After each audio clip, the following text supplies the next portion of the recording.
it should be taken care of in a proper way that it doesn't lose the leaves. Now there are many different ways. Everyone will tell you another method how they take care of it. But I've seen paper towels wrapped around. right, some will use paper towels. Some would put a damp towel, wrap it around in that.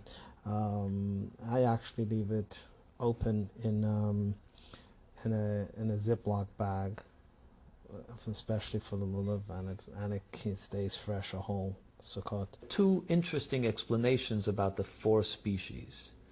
The etrog has a nice taste and a nice smell. The lulav comes from a date palm, which has a very beautiful taste, a very delicious taste, the dates, but there's no smell to the date or to the branches and so on.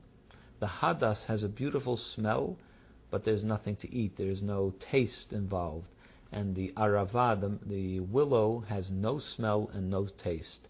This, our sages tell us, represents four different types of Jews. There are Jews which are scholarly and study Torah, and they also are very much involved in the performance of good deeds, mitzvot and good deeds. There are Jews which are scholarly, but they don't participate enough in the doing of good deeds. There are other Jews which are into doing nice things and good things for people, but they don't study Torah. And then there are Jews which are uninvolved in any way. They don't do Torah, they don't study Torah, they don't do mitzvot. They represent all types of Jewish people. And all the Jews are invited on Sukkot. Definitely. They're all invited on Sukkot. And not only are they invited on Sukkot during the festival of Sukkot, but if a person was to take a lulav without one of these species, they didn't fulfill the obligation whatsoever. It could be the most learned person. If he doesn't have in mind the Jew that doesn't do mitzvot and doesn't learn Torah, the mitzvah that he did is nothing. So we have to keep in mind that every single Jew is important to us, and we're really one whole unit. The binding of the lulav. There are two ways in which the Jewish community puts together the three species of the lulav. Some use a holder made of lulav leaves, and 3 hadassim are put into the right-hand pocket, and 2 aravot are put into the left-hand pocket, and these are tied to the lulav. The Chabad custom is that we take at least 3 hadassim and 2 willow branches. We do not use more than 2 willow branches and 1 lulav. The way this is put together, one on both sides, then we put together with it, we try to put the hadassim next to it, that ravot are inside, the hadassim are next to from the outside, and the other one on top of it. And when it's pulled together, we are actually seeing the hadassim from the outside. We could find our ravot. They're there, but they're like hidden. We take 2 rings and tie them around the body of the lulav, and then 3 rings are used to bind the other 2 species to the lulav. So now we have them all together. What do we do? And then once we have that, when we have that all together, then we make the blessing. Blessed are you, God, our God, King of the universe, who has sanctified us with his mitzvot and commanded us on the taking of a lulav, and we shake the lulav. We take with the stem at the bottom, and that will be to the top. Right. When we actually make the blessing is made with the lulav in the right hand, the esrog in the left hand, and it's separated. They're not touching together. When we finish the... I brought down that we begin putting together the sukkah on Matzah sukkahs. So, although it might not be that. Have you ever wondered why we move from our comfortable homes to our temporary huts in our backyard? The sukkah. This is how we do it.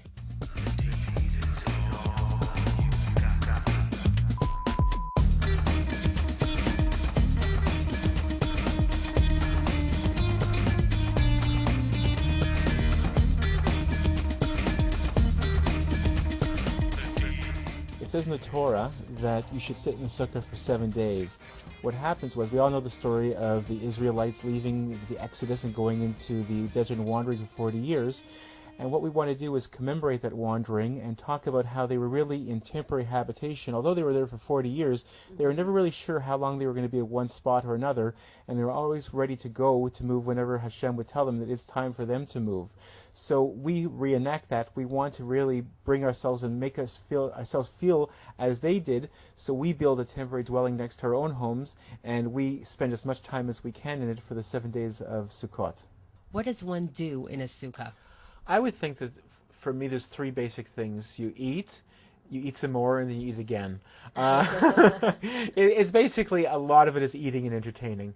I mean, what's amazing is that in my particular sukkah, I built it, as I mentioned, from the wood.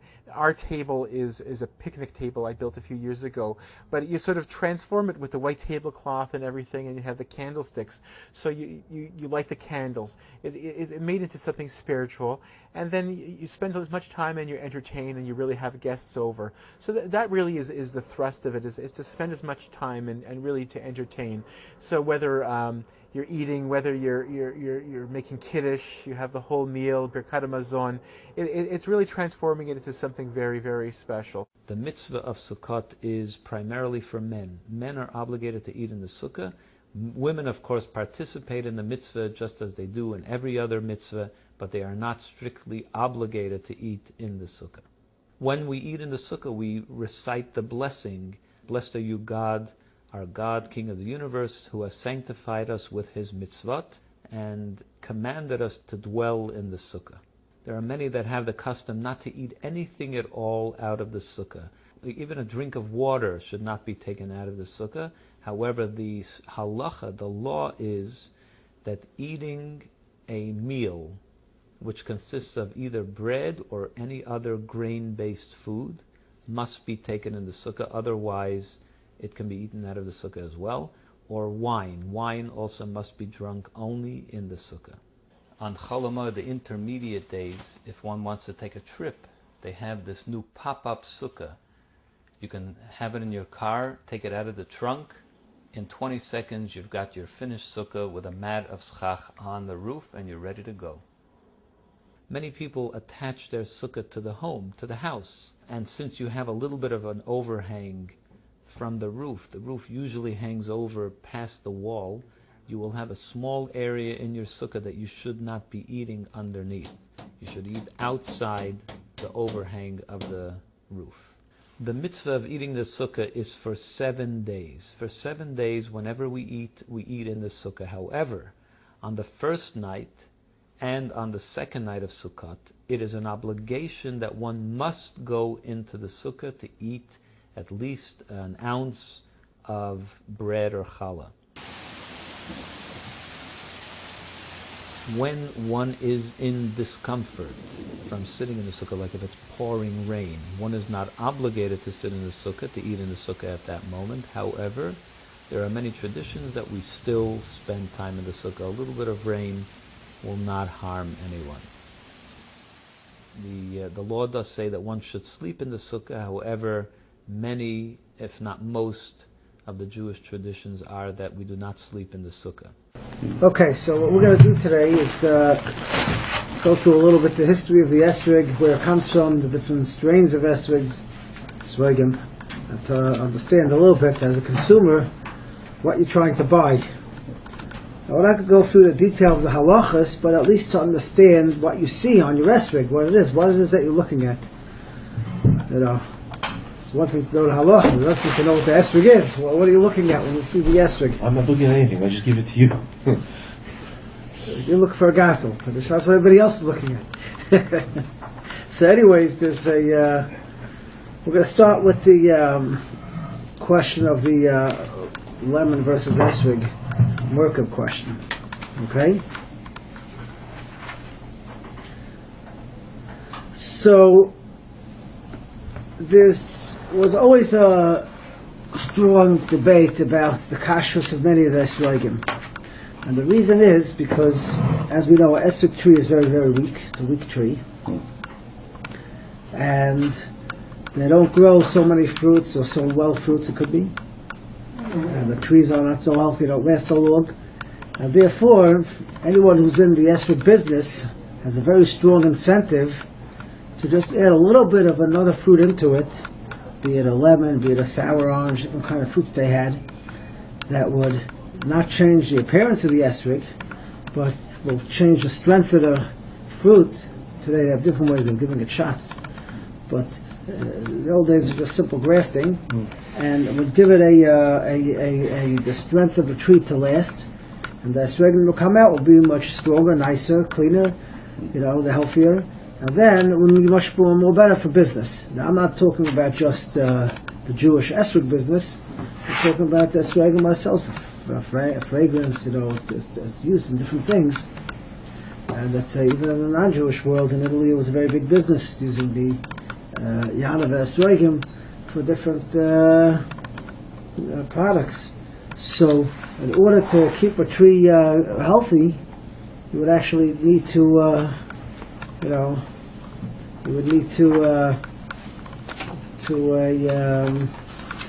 help it be healthy. Are you describing taking, let's say, your blood orange tree and then grafting the so the old days branches? they would graft it. Here's a picture. You graft it, you put one tree on top of the other tree. Like you do a rose. Yeah, you would actually graft it, or in a branch, you would take a branch on. But what happens is like this, even though the initial esrog tree you could check. I spoke to one Rav years ago when I said, maybe they're more of how do you know? He says, what do you mean? I went down there to the Paradis, and I saw that there was no hakava there. You could see the trees. But that works very nice in the first generation of esrogim. But once the esrogim came from those grafted trees, and now they're replanted, first of all, as a consumer, once you get the esrog, you have no idea. But even assuming, there's a hechsher, and they go down there, and the hechsher makes sure that they don't graft them. But the question is, the next generation of trees, the Alta Zeta could have been grafted, and then all the children afterwards are not, are not 100% esrog. So are we saying it's possible to have a grafted esrog tree that's kosher? So that's the question. Could you have a grafted esrog tree that's kosher? So the Bikur Yaakov said, well, what's the psul of a grafted tree? It's a mitzvah bar ba'avera, because you're not allowed to graft. So only the first generation is also, but the future generations are actually non-problematic. But all the other poskim that disagree and say the problem with a grafted is that it's not 100% lemon. It's not 100% esrog. It's part esrog and part lemon, whatever. And therefore, it's not kosher for the mitzvah. And this is a big debate in many Rachwaidim. Some will machshir them, some asir them. But at the end of the day, the Mishabura says that, I'll read it for you here.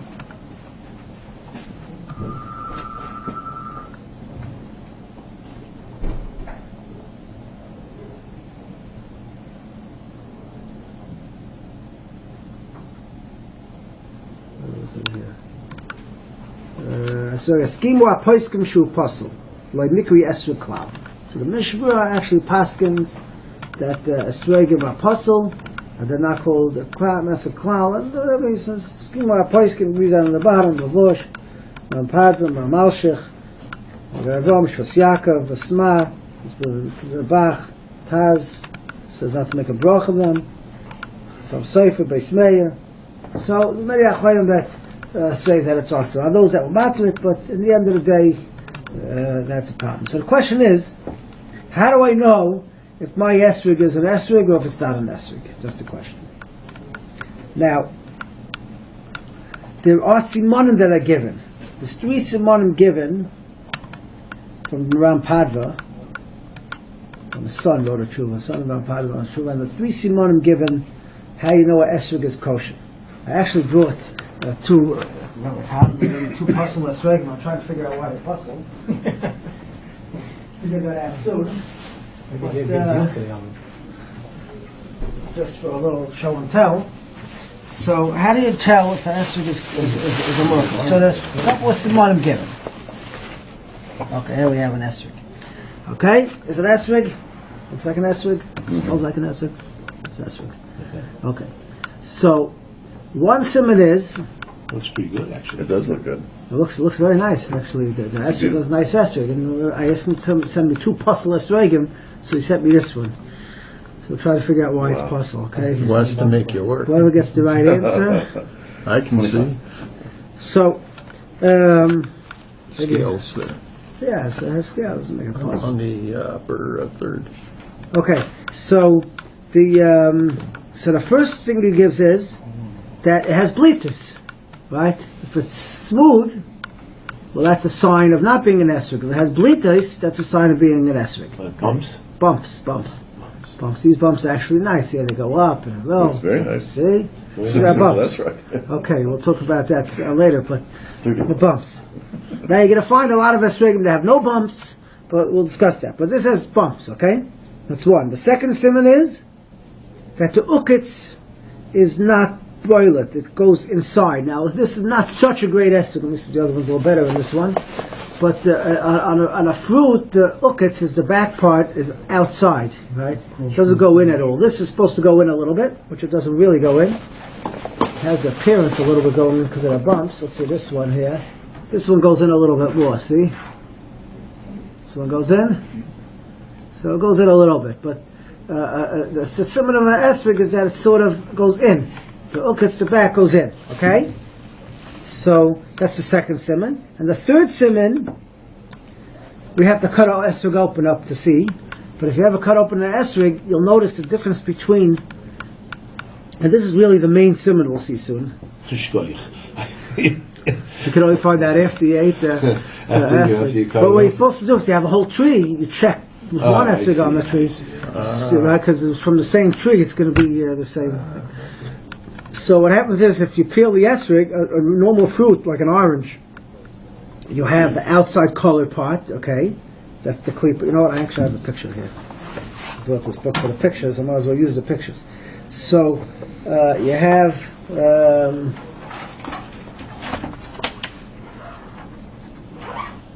here. You have the outside color. You have the outside color, right? That's the. I have a bigger picture here somewhere.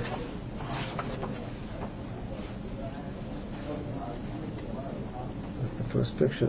Here we go. Okay, here's fancy names for it. So you have here's a drawing of it. So you have the outside yellow color, the glaze. So on the outside, it's good I don't know. Outside the yellow glaze, there's a glaze on top. So you're gonna have a little glaze on top. Okay, like a little, to give it a little shine, to give it a little. Like a plastic. So outside, that's a glaze, and then you have the yellow, and then beyond the yellow, you have the big area of white. Okay? Okay, that's called the pith, the busser. We call it the busser. The albedo, I don't know what albedo means. But it's... They're showing the other picture there, just... Yeah, we'll see. See the yellow inside?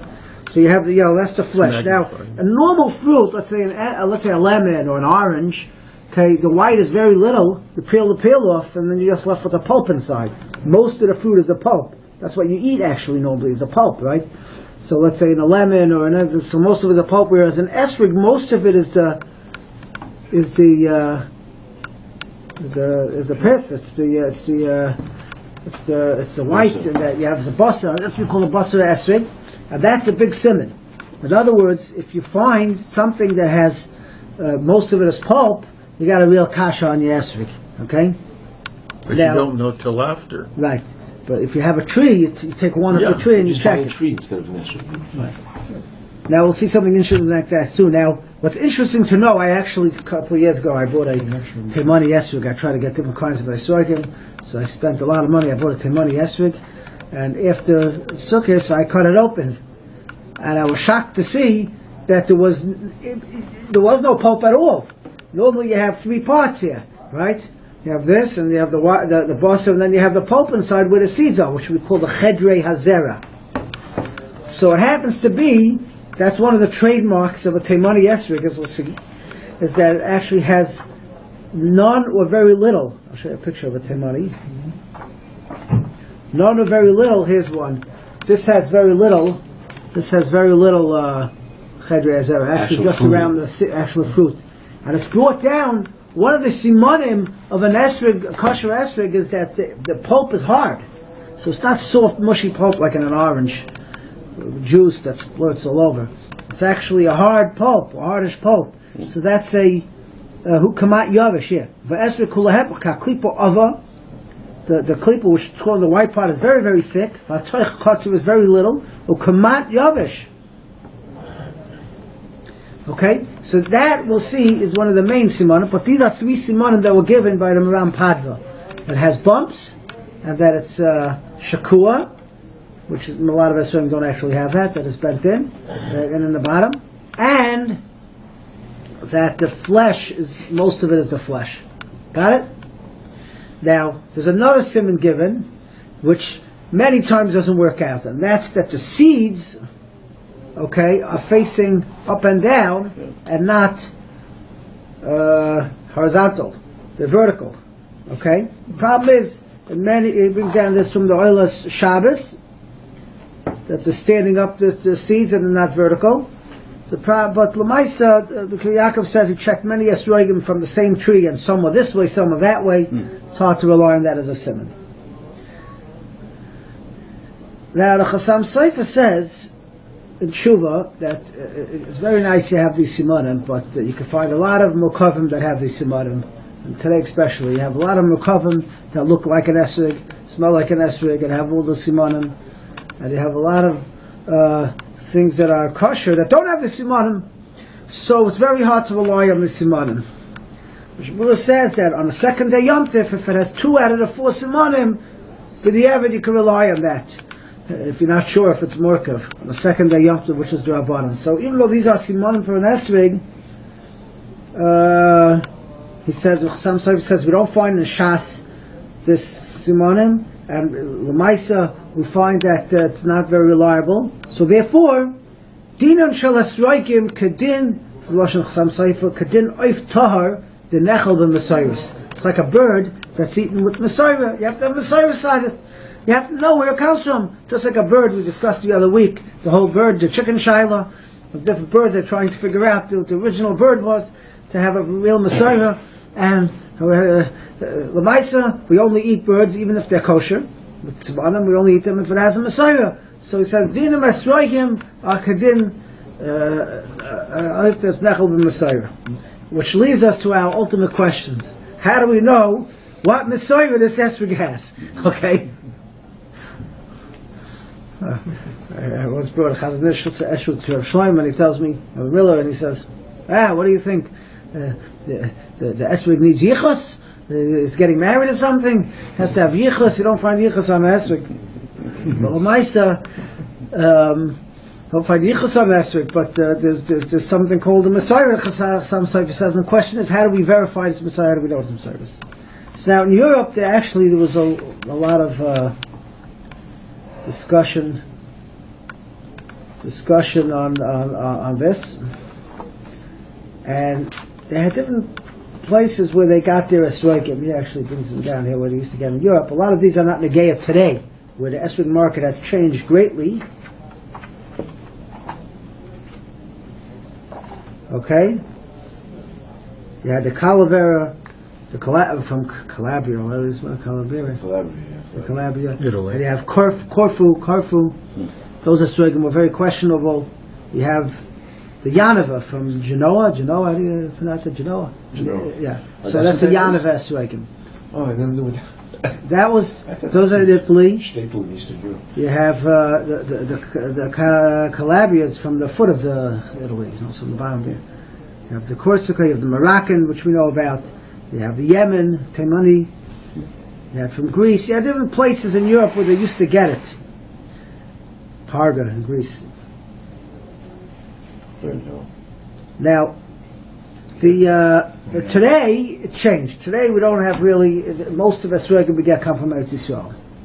Okay, you still have Taimanim and Moroccan. A lot of Taimanim are replanted. A lot of Moroccans are replanted. A lot of the Yanavas are replanted in Eretz Yisrael and Kfar Chabad, and a lot of the different kinds were replanted. But the question is, where is the Messiah? How do we know where these esrogim are coming from? So the Chassam Sofer says you could only take a Yanava or something similar to that, where you know what the Yidden were using all the years. You know where they were coming from. You know these esrogim. You know what was happening. So the So the Yanave Esrig. Okay, he has a picture of a Yanave Esrig. I'm sure you also Yanave Esrogim. Actually, it looks a little different. It's a pretty decent picture, but it's the Yanave Esrogim had a very good Messiah in Europe. People used to use it all the time. The problem with it, why many Litvisha don't necessarily use it, even though it always had a very good Messiah, is because from the World Wars, starting World War I to World War II, there was no real hashgacha on it. Well, some claim there was, some claim there wasn't, but that's where the questions come in. And again, since it was a very big market, because they used it for fragrance and things, so there's always a chashash that they, were market it. They put things in there which would make it not necessarily kosher. So the question is, did it lose its Messiah during that period of time until after the Second World War? Now that's the debate on that. But aside for that, it dates back pretty far, the Yanave Esrogim. You also have... Genetically, though, today they can't... There's no way of knowing. So genetically, can't really know. And the truth is, genetically, you'll find a lemon in every esrog because of the bees pollinate and things like that. And that's sort of allowed. So it's very hard to tell genetically. Unless today they have better testing, but there's no questions if we would rely on that. Anyways, what's common today is what we have is called badatz esrogim. What's badatz esrogim? Badatz just means it has a hechsher of the badatz in Eretz Yisrael. These are Eretz Yisrael, the esrogim. Okay?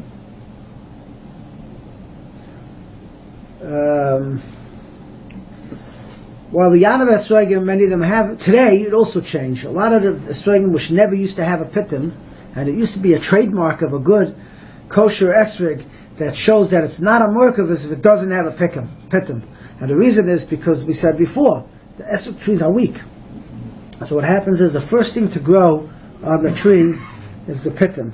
Let's see if there's a picture of it. The first thing to come out is a pitim. It starts budding. And then as it grows, the pitim falls off. But the stronger the tree is, the more they can hold on to the pitim and it stays on. So the trees that were not murkav, that were not grafted, they sort of lost their pitim earlier. So it used to be a trademark of a kosher esrog was not to have a pitim. Okay, we'll have to discuss how you know if the pitim fell off before or after. We'll get to that. But that was a trademark.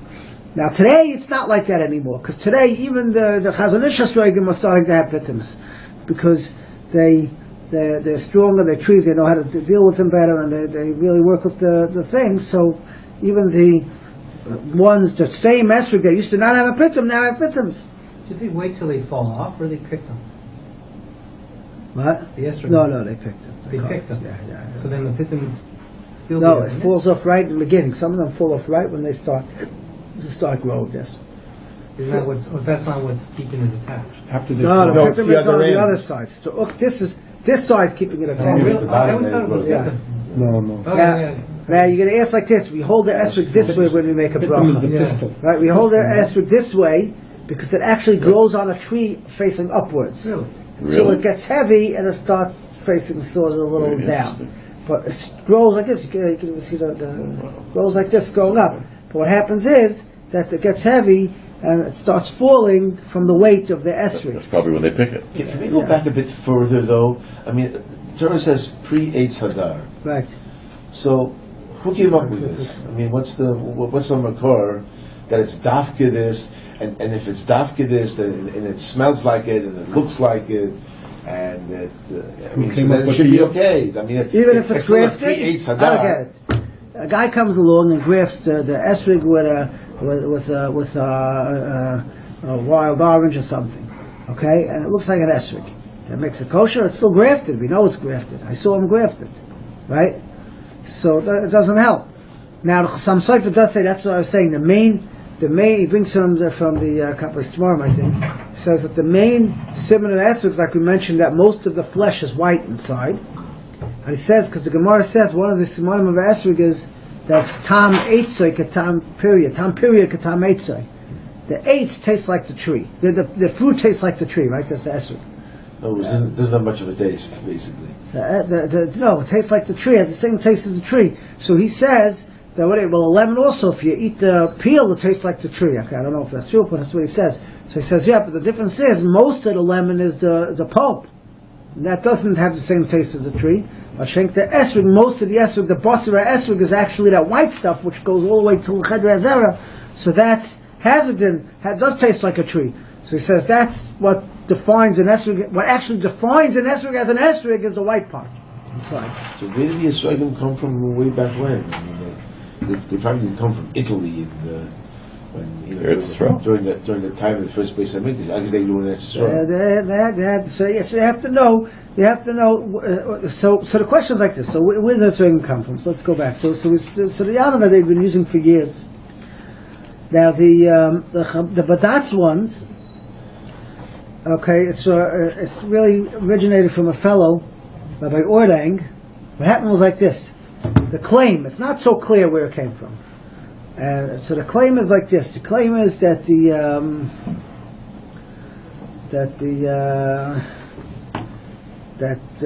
one version at least claims that Sir Moses Montefiore planted an esrog tree because he wanted to transplant him from Corsica. Transplanting from them, he planted the tree in order to make the Teshrav Esrogim in Eretz Yisrael. And they should be able to do a little bit of esrog. And he planted the tree. It didn't really go anywhere, that tree. But a few years later, from all these wild trees that were growing from the trees he planted, Rabbi Ordang came, and he cultivated these trees under the supervision of the Badatz. Some claim these not from him; these go back further from him, from the time of the Beis Yosef. We'll see many Esrogim that I saw all have the claim that they go back to the time of the Beis Yosef. We'll see that soon, but that's what they claim. And basically, they took these wild esrog trees that they assumed that weren't grafted at all because they were wild, and they used it. But perhaps it came from somewhere from where Sir Moses Montefiore got it from, or who knows if that was grafted. So therefore, the Badatz doesn't really have that kind of Messiah. So the regular esrog, it's kosher, but in those that are looking for like some Sefer writes, we said before that a Messiah like a bird has, we'll have a hard time using it. Now, the Badatz does have a very nice looking esrog. Like for example, this would be a Badatz esrog. It looks very nice. It has the bumps and it comes up and the right shape and all that. So it has a pitim. For the point is, if a Badatz esrog doesn't have a pitim, I would be very concerned that perhaps the pitim fell off afterwards, because they usually come with pitims. Okay. Again, we'll discuss exactly how you see when it came off, but these kind of esrogim always have pitims. Now, the Chazon Ish came around and he decided that in Eretz Yisrael it was like the Wild West in this time, the early 1950s, and people were being markiv and selling and trying to get their esrog sellable and marketable, and they were doing all kinds of shtick to get the esrog to be a healthy looking esrog. Therefore he wanted to find an esrog that he could be yotzei the dalam minim. Now one thing we'll never be able to is fathom the mind of the Chazon Ish. Okay, he was one of these geniuses that wrote a diagram for someone to do brain surgery, right? He understood nature and everything. So he set out, he wanted to make sure that there was kosher esrogim for people to use. So at the time, according from the Sefer, at the time there was trees growing near Shechem. Okay? They weren't really in Shechem. There was a place called, is it over here? Oim El Pacham. Omal Fam. I don't know, it's Omal Fam, you know what that is? Omal Fam, yeah. Omal Fam. Big Arab village. Yeah. So that area actually has a Messiah that's where it doesn't have Messiah. The Chuvas place can talk about it actually. They used to get esrogim they saw back in the time of Beis Yosef, and after that was a place where the esrogim came from. The old esrogim they saw came from that place. So here we have a link to a Messiah here. There was an old place where that's where esrogim came from. Now this is so first he went to, that's near Shechem. But first he went near Shechem, and he checked out the trees, and he spoke with different experts in the field. And based on his investigations, he decided he understood how to distinguish between a tree that's murkav and a tree that's not murkav. And he picked out a tree, and he used that. Okay? Then, a year later, he learned that there are new ways of grafting trees. Therefore, he decided that the esrogim he used last year is not 100% yet, not good enough. So he went back to find a new place to get esrogim. So this was a place near Shechem, which had an area which Rabbi Shua Leib Diskin actually had esrogim that were distributed as something called a Braverman esrog. I don't know if you ever heard that, a Braverman esrog. So that comes from his Talmud, of Zerach Braverman, from Rabbi Shua Leib Diskin, and that's from the area where he used his esrogim. And the Chazon Ish went there and selected some esrogim from that area, which he felt were not considered murkav. And he took that, what? What's murkav? Murkav is grafted, that has no other fruits in it at all. And he took one of these esrogim, and he gave it to Rav Michal Yehuda Lefkowitz, Zatzal, Shimon Panovich, and he said, plant it in your street in Bnei Brak, okay? We mentioned last year, this is one of the miracles of time, of all time. There's a picture of the tree here. He actually planted the tree, and that tree... He planted the esrog? He planted the esrog, he planted the seeds, yeah. He planted the esrog. Rosh Hashiva had no idea what a tree looks like, you know what I mean? And he planted the esrog, and he has a tree in the... This is the world famous Lefkowitz trees over here, sort of a picture of it, Lefkowitz trees. This tree went for years and years and years, 50 years, longer than most trees last, and the esrogim were coming out galore. Had the bracha of the Chazon Ish, and many esrogim came out, healthy esrogim, big, huge esrogim, and the tree died after he was nifter of Michal Yehuda Lefkowitz last year, a few years ago. He was nifter, that's when the tree ended. So it was like one of these bizarre things that happened. And from that tree, they planted many different pardesim. So that's called the Lefkowitz esrog, and it comes from there where Rabbi Yeshua Leib Diskin's esrogim came from, where he felt the Chazon Ish's understanding of an esrog and the studying of the subject. He felt that these weren't murkav, and he put it aside. Now, after that, the next year, or a couple of years later, he decided to travel again to look for the esrog, and he went with his attendant, Rav Nochem Yoel Halpern. And on the way, he passed this place of Fam, which the esrogim will date back all the way from the Beis Yosef, like we mentioned before. And he felt that he found the tree there, and he said, this is a real esrog. He liked this even better. And he gave this to take seeds and plant it on Rehov Marshal. So this is the Halpern tree. Okay, there's a picture of it. The Halpern tree didn't have the same success as the Lefkowitz tree, but it did make esrogim nonetheless, and many esrogim were made from that tree. Is that the flower? Yeah, that's the flower before. That's something our friend there should understand, that these start off as flowers. So the flowers, yeah. When it goes down. Yeah.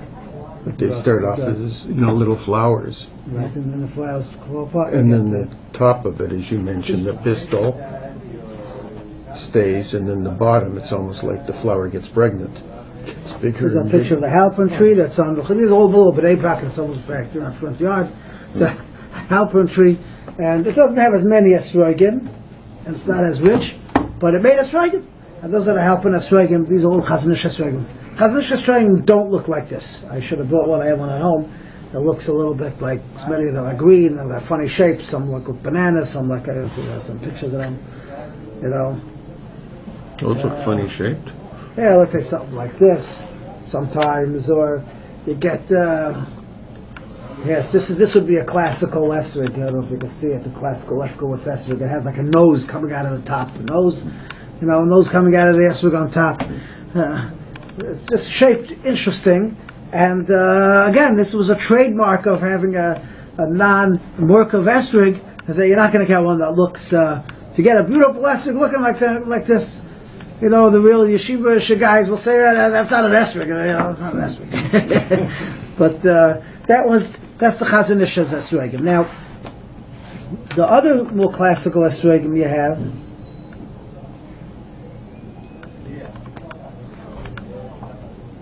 Okay.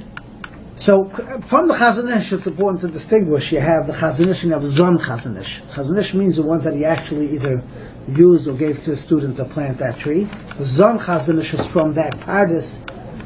They claim they got it from the same area the Chazon Ish got it from. It has a less authenticity. Okay. Now, you have different kind of varieties from each one. Now you have the Teimani esrog, which we mentioned before. The Teimani esrog is pretty much all white on the inside. It's been the Teimanim had his esrogim for years. Also, it goes way back. At the time, the Chazon Ish had felt that they don't have any simon of Murkav. He felt they were very strongly considered authentic, and people try to go get a Teimani esrog. It's not such a large market, so it's harder to get. But at one point, the Chazon Ish changed his mind, and he felt that someone showed him that you could graft it with a different kind of fruit. I forget what it's called. A different kind of fruit that you could graft it with. And when he saw that could be done, he stopped using the Teimani. So the Teimani had its ups and downs, so to say. There's some places that don't use it. Now you have the other kind of esrog you have is the Moroccan esrog. We all know what a Moroccan esrog is. This is a sort of a picture of it. The Moroccan esrog. Moroccan esrog is smoother. Sometimes they have very little bumps, if none at all. It doesn't really go on a slope to the top. It sort of goes to the top and then this goes in. Sometimes it's hard to tell which is the top or the bottom of a Moroccan esrog. They have a great gartel in the middle, right? The Moroccan esrogim are two bumps on the side with a gartel in the middle. So Moroccan esrogim in Morocco, they've been using it for many, many years. They're really big, aren't they? No, Moroccans are very small actually. The Teimani is big. Okay. Teimani comes big. Moroccans are small usually. But the Moroccan esrogim, big debate on them. Some hold they're very good, because the Moroccans have always used them. And they were talked about in the Paiskim. And some hold that, again, they were not really watched properly over all the years. And therefore, they're, first of all, they don't look like the classical of the other esrogim. Necessarily, they don't necessarily have the look of all the other esrogim you see around. They look a little different. Obviously, it's the place where they're planted which gives it the look. So it could be that's the way they grow in Morocco, but it doesn't have the same look.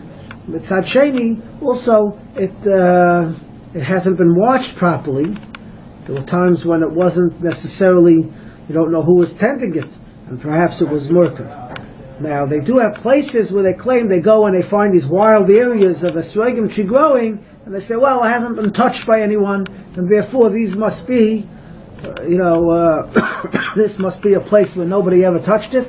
It's been like this since, Sheshis Mebreshis, and therefore they make, and they sell, Yifrach used to sell these Moroccan esrogim. He goes out there by donkey and this, and then nobody goes there. It's hard to know these things because maybe it's grown wild, but perhaps 100 years ago there were people that were planting it not wild, and then you have this issue. So this is the basic breakdown of today's esrogim. Today's esrogim you have basically 5 times. You have the Yanavas, right, which we discussed. You have the Eretz Yisrael ones, the general Eretz Yisrael ones, and then you have the Chazon Ish with all its branches of different types of Chazon Ishes, and then you have the Teimani, and you have the Moroccan.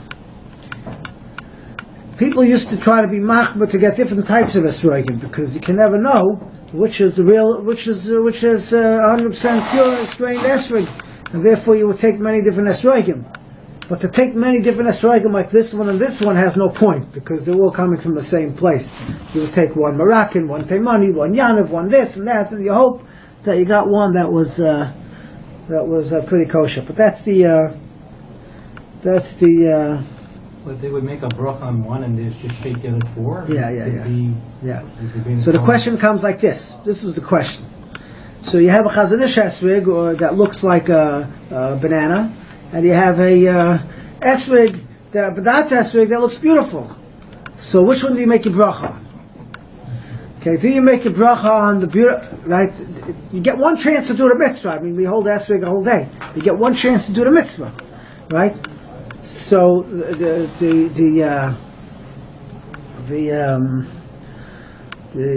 what's his name? The Chalkas Yayev says, make a bracha on the one that's for sure kosher. Make a bracha on your one that you hold is for sure not mokev.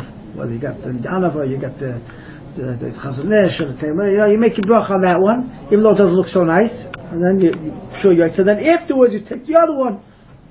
Because Anshe Yerushalayim used to hold esrog the whole day, so you mamshich continue the mitzvah, but you want to make the bracha on the one that's the most chance of being kosher.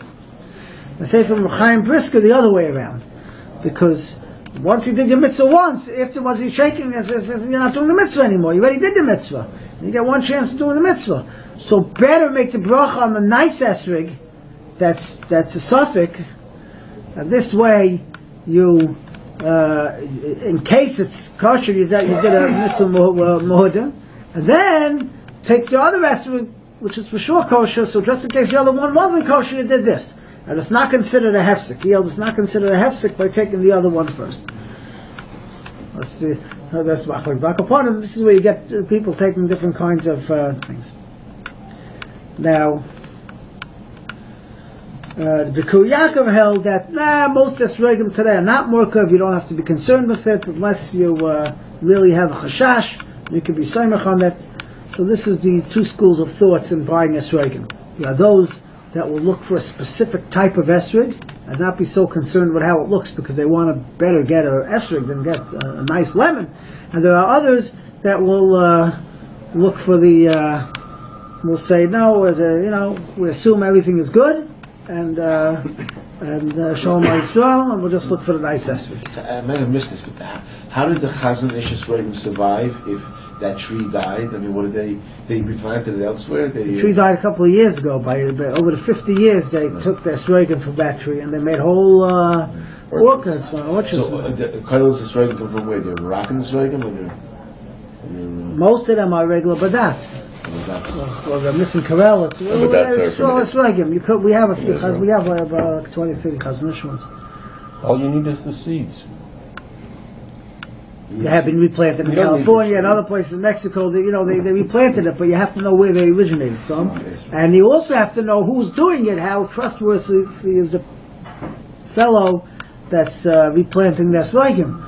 Because the guy wants to make business. It's big Yetzer Hara. He wants to make money. He can lose a lot of money on the business because if the esrogim don't come out good, he lost a lot of money.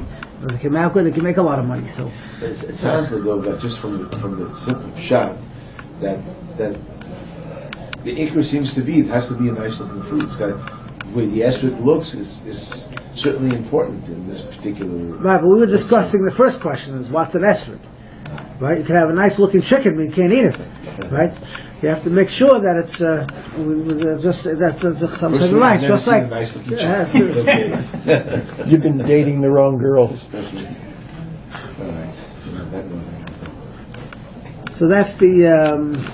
It's a kedin oiftar, the nechel b'masaris. That's what we're saying. That's what it's a kedin oiftar. Masaris, you have to have masar where it comes from. So that's the background of the esrogim that we have here today. Now, discussing the pitim. How do you know when the pitim fell off? What's the deal with the pitim? Now, here's a pitim that looks like it's a little burnt underneath. Should have brought the other esrogim at home. Like we mentioned earlier, the first thing to grow on the tree is actually a pitim. Here, you have a picture. I'll pass it around. You have a flower, and then you could see the esrog growing in the beginning, but this is actually the pitim growing. Okay, the top picture. We'll pass it around. You can see that it grows as a pitim, and then the back side starts growing out, and then the pitim falls off. So you're in the middle of the flower. The flower falls away, and then you have the esrog starting to grow. Oh, that's fascinating. That's the pistol, though. I don't know. Let me see. Yeah. It is, right? This one? It's called a pistol. Remember that. It's the male part of the plant. That's right. And then around there are things called stamens. Actually, the pistol is the female part of the plant. Um, Otherwise, they'll be fixing some other kind of pistol. That's right, the stamen You just put that on. produces You the just, pollen. you just recorded that. The pollen goes onto the pistol. Right? Should we give you a name and address now? Stamen produces the pollen, and it goes onto the pistil. The stem goes down into the... And they end up with a pregnant pistol. So what happens is, as the ester grows, it starts drying up, and the pitum falls off. So there's a big debate in the poskim. What's the status of the ester? That's supposed to have a pitum. If the pitum is off, it's chaser, it's missing. It's not harder. It's hard, not harder, chaser. So the poskim say, if it falls off in the early stages, before the ester really grew to be a fruit proper, that's for sure kosher. So, way to tell that is if it has a dark black or brownish hole, like a hole where the pitum is, you find some esrogim, like a little hole, it goes indentation, it goes down. That's a sign that it fell off pretty in the early stages. Okay, that's the best kind of non-pitum esrogim. Okay, and if there's a picture of that. The picture of that would be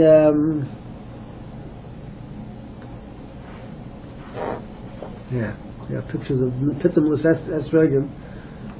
I have a good one, I'm not sure. But if the ones that intend to go in, that's a good sign that it grew without the pitum. You can have on the same tree esrogim that have pitum, and esrogim don't have pitum. Oh, we spoke afterwards. This is No, because I saw the scarring around it. I thought.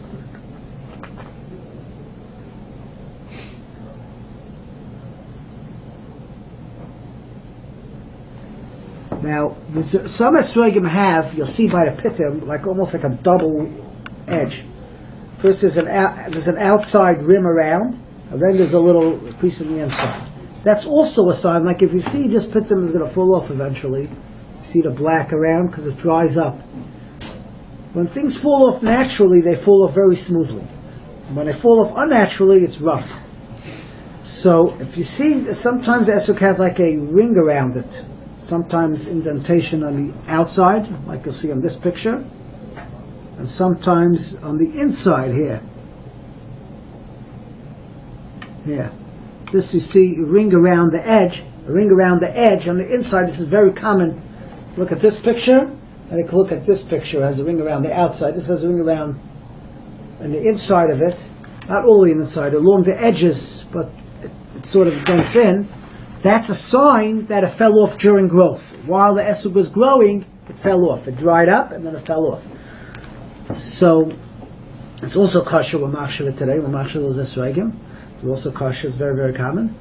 And those that don't use an esrog or a pitum rely on that, because even though there are some places that say that once the esrog reached a certain maturity of an esrog, it's large enough to be considered a fruit, if the pitum falls off, even if it's attached to the tree, it could be its parcel. There are others that maintain that no, as long as it's still growing, it's kosher, it falls off naturally, until it actually is a complete grown, full-grown esrog. Then, if it comes off, even if it's on the tree, it could be problematic. And usually, it will fall off at that point unnaturally. In other words, something will bang against it and it will fall off. If something bangs, it goes. So if you look at the left corner side, the right corner side, you'll see the little indentation on the top. That's a sign that it fell off while it was growing on the tree naturally. If you have an esrog, if it's white, very white, stop being chayshish, or if it's rough, you have to be chayshish. It looks like it would fall off. You start seeing many of them, you start understanding how the different pitums look, and you'll notice if it fell off or not. A lot of the Eretz Yisrael esrogim, the Badatz ones, the pitum is actually made out of flesh. So that's very easy to tell that it fell off in the middle, because when it falls off, you actually see like the flesh of the esrog inside. That doesn't happen on the tree. On the tree, it would dry up and look like a, like a piece of wood. So is that a problem? That would be possible. So, At least the first day. What's the requirement? I mean, why do we have this requirement with the pitum? Esrog is not allowed to be missing any pieces. If it's missing chassid, it's possible on the first day. There's another concern that it has to be a pre-eitz hadar, it has to be a beautiful fruit. And if the pitum is what makes it look beautiful, and if it's missing a pitum, if it fell off, then its beauty was taken off. That's could also be a problem. And also the Rosh was saying on the first day, so what does that mean afterwards? Chassid is only psul on the first day, and the second day it could be its kosher. Now, so that's why if pitum falls off doesn't mean it's puzzle. If it's sticking up a little bit, if you still have part that's coming up, see this pitum looks like it's going to fall off because it dried up around the pitum. But that would be natural. So if you put it off, you could see it's dry up around the pitum. But that would be smooth the bottom, right then. That's going to fall off eventually. Right. If pitum's part of being hadar, why is it okay to have one that fell off naturally? Isn't it not as beautiful as So the idea is that it's as if the esrog came without a pitum. So never had it, it doesn't... Now, I'd like to just discuss what you look at an esrog. I just want to talk what's there. What's on the esrog? What are all these things that you're seeing on the esrog? Now here we have something which I asked him to send me 2 puzzle esrogim. I'm trying to figure out why he sent me that esrog. I know why he sent me this esrog, but it doesn't mean it's puzzle. The question is, what is this thing on the esrog here? Now, it's very possible that he's right. He says that perhaps this is a chazazis. Now, chazazis is something which is like a blister or something which grows on an esrog, which is very, very uncommon to see. It's hard to know what it is exactly. And he claims that maybe this is it. Usually it has some water in it. I don't know if this has water in it, but I'll pass it around. You can look at it because this is a very strange thing to see on an esrog. But what we find more commonly on esrog, before I pass this around, is what we call bletlach. Now, there are many different kinds of bletlach. Most of the spots on this esrog you have here is a good example of a bletl. You have one on this side, on the opposite side of the, I should really color with a pen so everybody could see it. Want a good marker that doesn't indent? Yeah. There it doesn't indent. All right, I circle the bletl here, and I'll circle the other bletl cholov, as you can see spots. I want to show you that one for a reason. Here, on the bottom is a better one. Here's a bletl, you can see better on the bottom. Okay. So I'll pass it around. Now these things are basically scabs. there's a couple of blettles? Here's bletl here. This looks like actually a piece of the esrog came off and scabbed over. Do you want this See, still? this looks like a piece came off, actually scabbed over. Yeah. And there's another one over here. There's another one here. Yeah, there's another one here. There's also a bletl. See, there's a bletl. Looks like a scab. So, what's the halacha with these scabs? These scabs are things that there are different kinds of bletl. Some comes. There are many things that can come on an esrog. You can have dirt from the outside, dust. You have esrog dust that comes on the outside. I mean, it's a tree with dust and all kinds of things there. So, there's the dust on the outside makes it dirty, but it really has nothing to do with the esrog. If you could clean it off, it would be kosher. And sometimes you have outside elements that sort of things that, like worms, could sometimes leave some trail and things on the esrog, which could look like a bletl, but it's actually just the residue of a worm that left some secretion and stuff on the esrog, and that's actually kosher because who cares? It's separate; it has nothing to do with the esrog itself.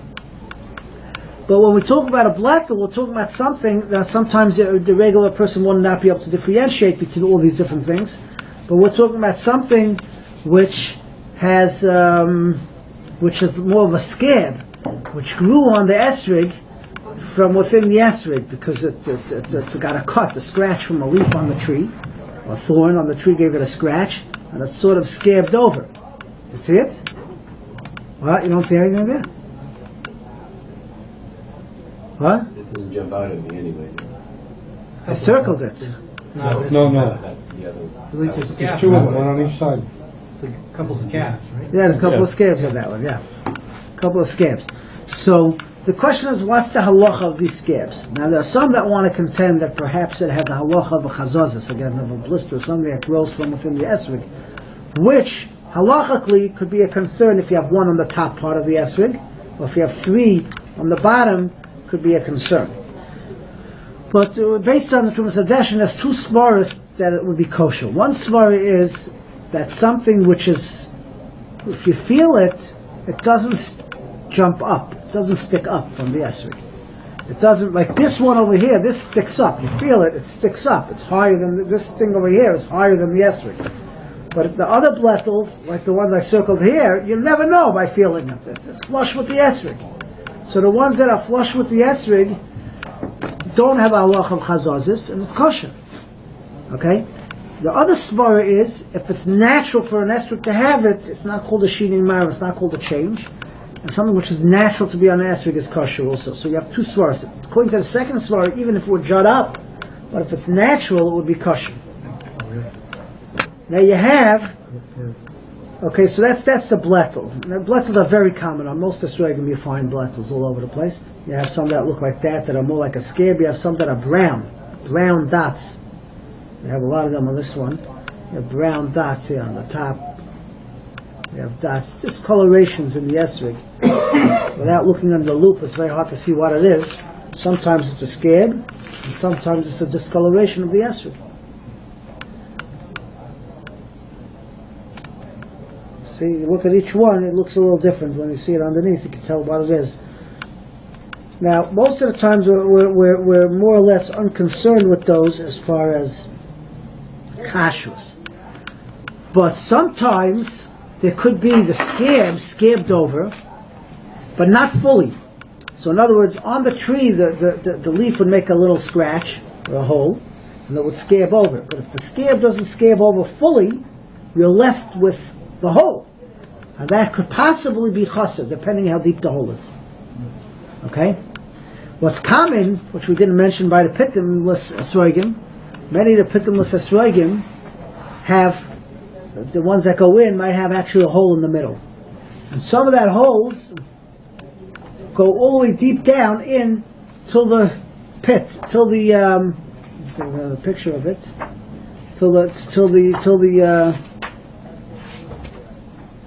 you can see actually in this one, you can actually see in this picture that there's a hole in the middle. This is actually a pretty big hole. Usually they're smaller and it's hard to see. And that hole, here, this is a demonstration of it. So you have a pitim, and then there's sort of the chedrei hazera sort of goes up until the pitim. That's how naturally it grows. There's like a little string that goes up. So sometimes if you have a hole in the pitim that goes in, it could actually go in. A hole is possible if it reaches until where the chedrei hazera is, till where the seeds go, till the pulp, where the seeds go. If the hole reaches that point, that esrog is possible. So if I take a needle, make a hole into this esrog without taking out any part of the esrog, if I take out, it's considered chassid. But if there's a hole in it, without removing any part of the esrog, it won't be possible unless that hole reaches the middle of the esrog. It's very uncommon to stick a pin in it to reach a middle esrog, but on the pitim, when it's a pitim, sometimes there's a hole in there. I'll show you a picture over here. Sometimes there's a hole, and that hole will reach the chedrei hazera. And an expert will actually stick in a little pin, something very thin inside, to see how far down it goes. I wouldn't try that on your own. Here, this picture over here is actually a picture with a hole in it. Now, we'll get to the final point here. We'll let you go. So the final point would be the black spots on the esrog. Now again, the black spots that would be puzzle is something which is a spoilage on the esrog. Some spots that come naturally on the esrog from the, when it gets spoiled, it starts going, you get a black spot. I actually saw an esrog by his house, he didn't send it to me here, that had such a black spot. But a lot of the black dots we find in our esrogs are 90% foreign particles that got embedded into the esrog itself. And some people try to take it out. I wouldn't suggest taking it out unless you know what you're doing, because sometimes they're very embedded into the esrog. By actually taking it out, you're gonna have to. It's like taking a splinter out. You're gonna have to, make a hole in the esrog, which is the esrog is better off with the black dot without the hole, because the black dot is just a piece of dirt. Well, people get very nervous from it, because since the halacha says something that's black is puzzle, how do I know why this thing is black? But 99% of the black dots we have are not considered a shinei mara. They're just something outside particle. What you could have from the black dots is sometimes the black dot could be a burn.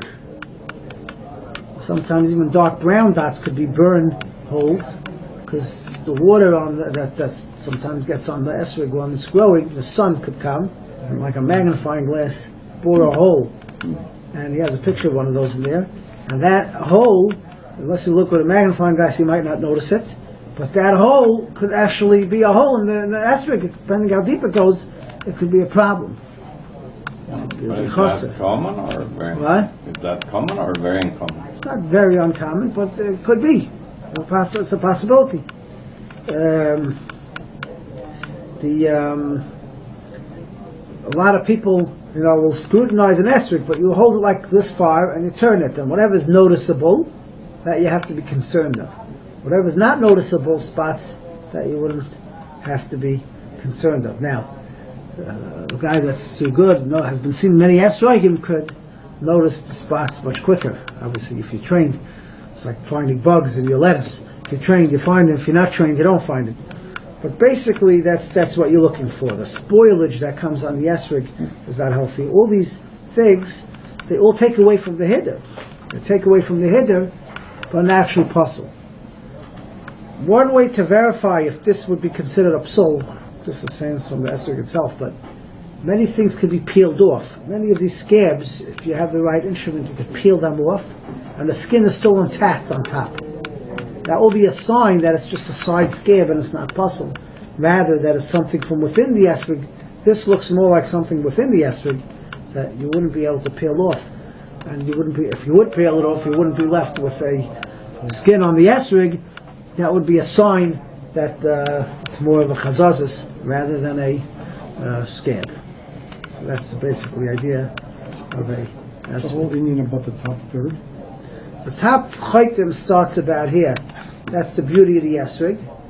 And when you look at an esrog, this is what you see. When you look at an esrog nosedive, that's what you see, the top part. And that part is supposed to be clean. Some people find beautiful esrog and there's a big spot on top.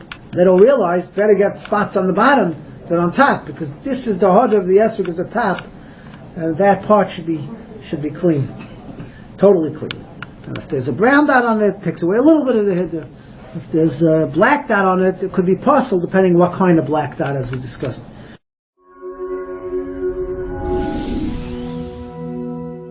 Israel is the land of happiness. It is indeed one of the happiest countries in the world.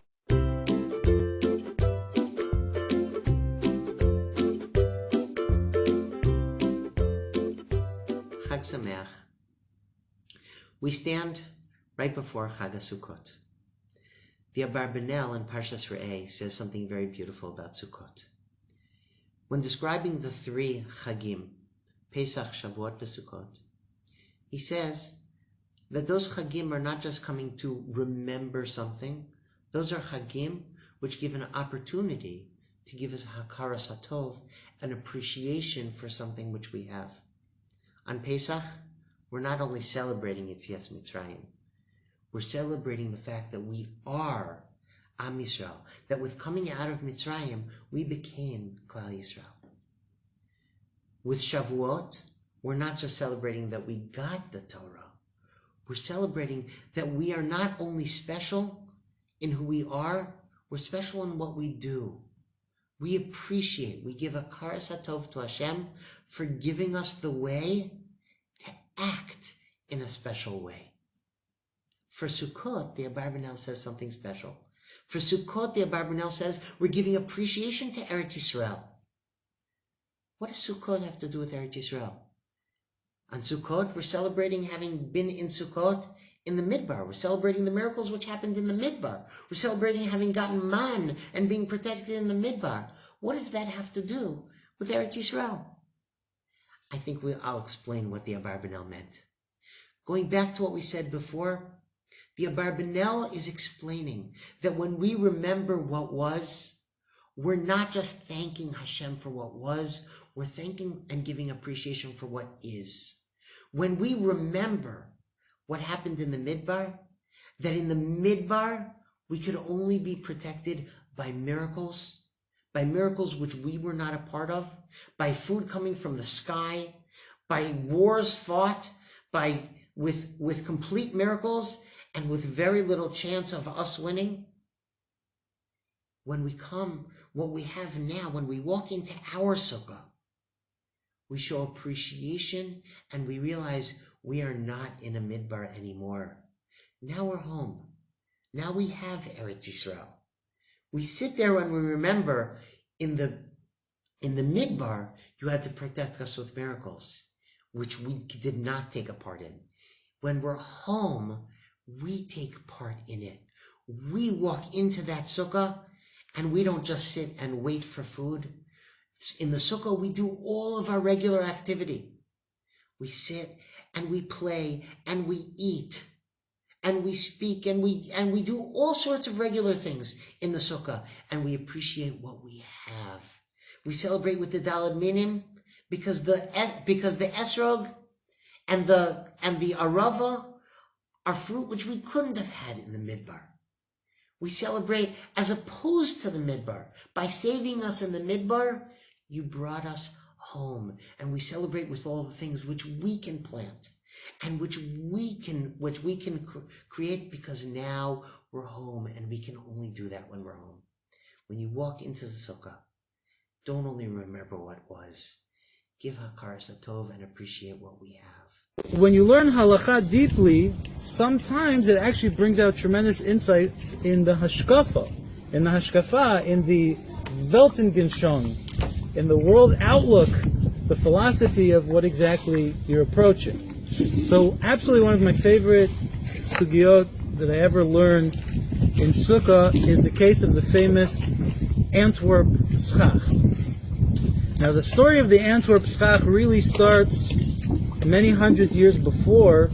Rabbeinu Tam had a brother-in-law who built a beautiful sukkah, and he was very proud of himself. He had one of the greatest chaps in Jewish halachic history. He built a sukkah, and it's not clear exactly what it looked like, but it was built like a kamin kippah. It was rounded, and somehow he was able to keep the rain out of the sukkah. He built it in such a way that rain wouldn't come into the sukkah.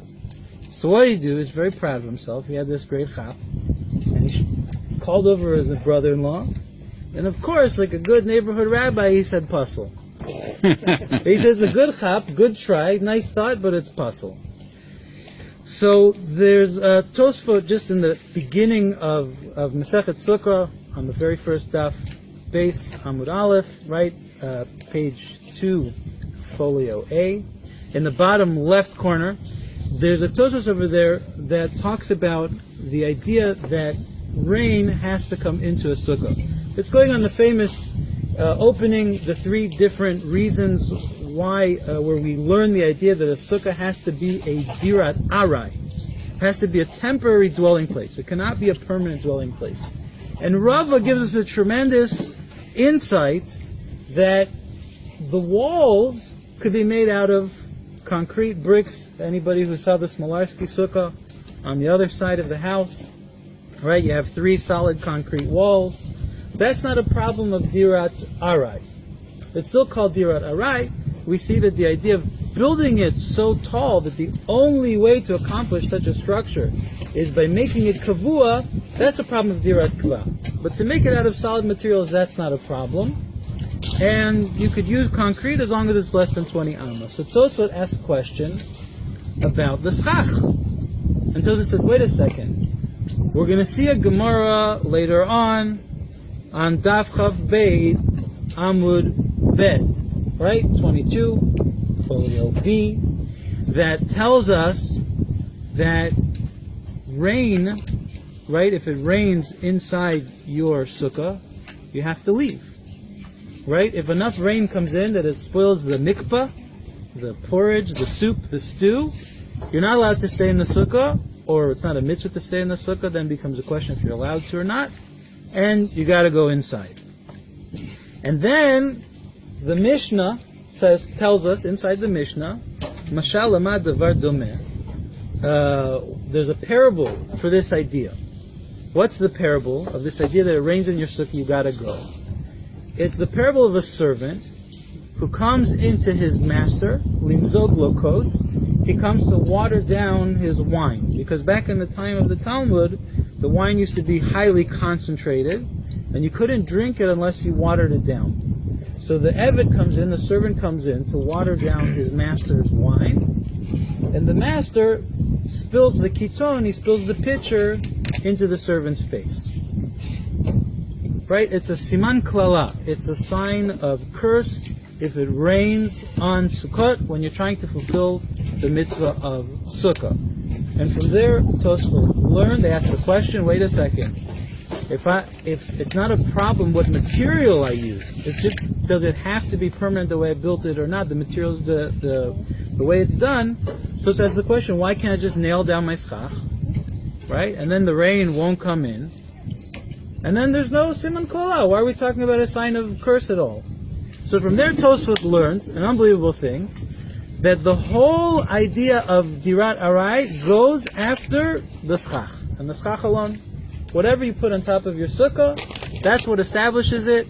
Is it a permanent dwelling? Is it a temporary dwelling? Your sukkah could be built entirely out of concrete, brick, steel, reinforced steel, whatever you want. As long as the schach on top is not permanent, that's called a temporary dwelling place, and you live in a sukkah. Now we see from this Tosfot, seemingly, that one of the prerequisites for a kosher sukkah is that rain has to be able to get inside. So it sounds like. And there's a whole discussion as to why Tosfot tells us it's no good. Is it because what's called, it sounds like from Tosfot over there, it's because what's called Gzerat HaTikra, that if the roof is so permanent, then you're going to get confused and you could think maybe I could do sukkah inside my living room also. Right? And so our sages tell us that, okay, even though really it should be kosher, we're going to say it's not kosher, because we don't want to cause confusion. There's other ideas as to why the rain has to come in. Maybe it's a Torah prohibition, because maybe that in itself is showing that it's a permanent dwelling place because rain can't come in. Whatever it is, we see from that Tosfot this idea, seemingly, that rain has to be able to come in. Now there's another Mishnah that tells us that there's a disagreement between Beit Hillel and Beit Shammai about schach, which is mu'uva kemin bayit. It's so thick, the schach is so thick, it's like a house. Now obviously we don't put palm fronds on our houses anymore. Maybe someplace in Australia, some Aborigines have some thatched roofs, where if you stack it so thick, right, then it's like a house. So that b'diavad, if you already did it, it's kosher, but like atchila, it's no good. You have to be able to see stars through the schach. So you see two prerequisites for schach. One, you have to be able to see the stars, like atchila, through the schach. And two, rain has to be able to come into your house. So somebody had a great chap, and they developed what was known as the Antwerp schach Antwerpen. And they designed the schach in such a way that it was shaped and overlapped, so that if you stood at the angle, if you stood vis-a-vis, you could see the stars. But because of the shape, the rain couldn't go into the sukkah. Now, if not mistaken, Rav Chaim Kreisworth, who was then the Rav in Antwerp, sent the question onward to the Gedolim here in Israel. And there was the house that everybody was talking about that year and for the next 5 years and even 40 years later. The Antwerp schach, kosher or not kosher. L'maaseh, even Rosh Shlomo Zalman Auerbach said that it was kosher, but don't use it. So we don't use the Antwerp schach, But like a good committee rebbe. yeah, it's good, but it's mutter, but Better not to. But better not to. Okay, so just there we see this idea that from the whole sugi of Antwerp Schach, we come to two very interesting ideas. What is it, hashkafically, about a sukkah, philosophically?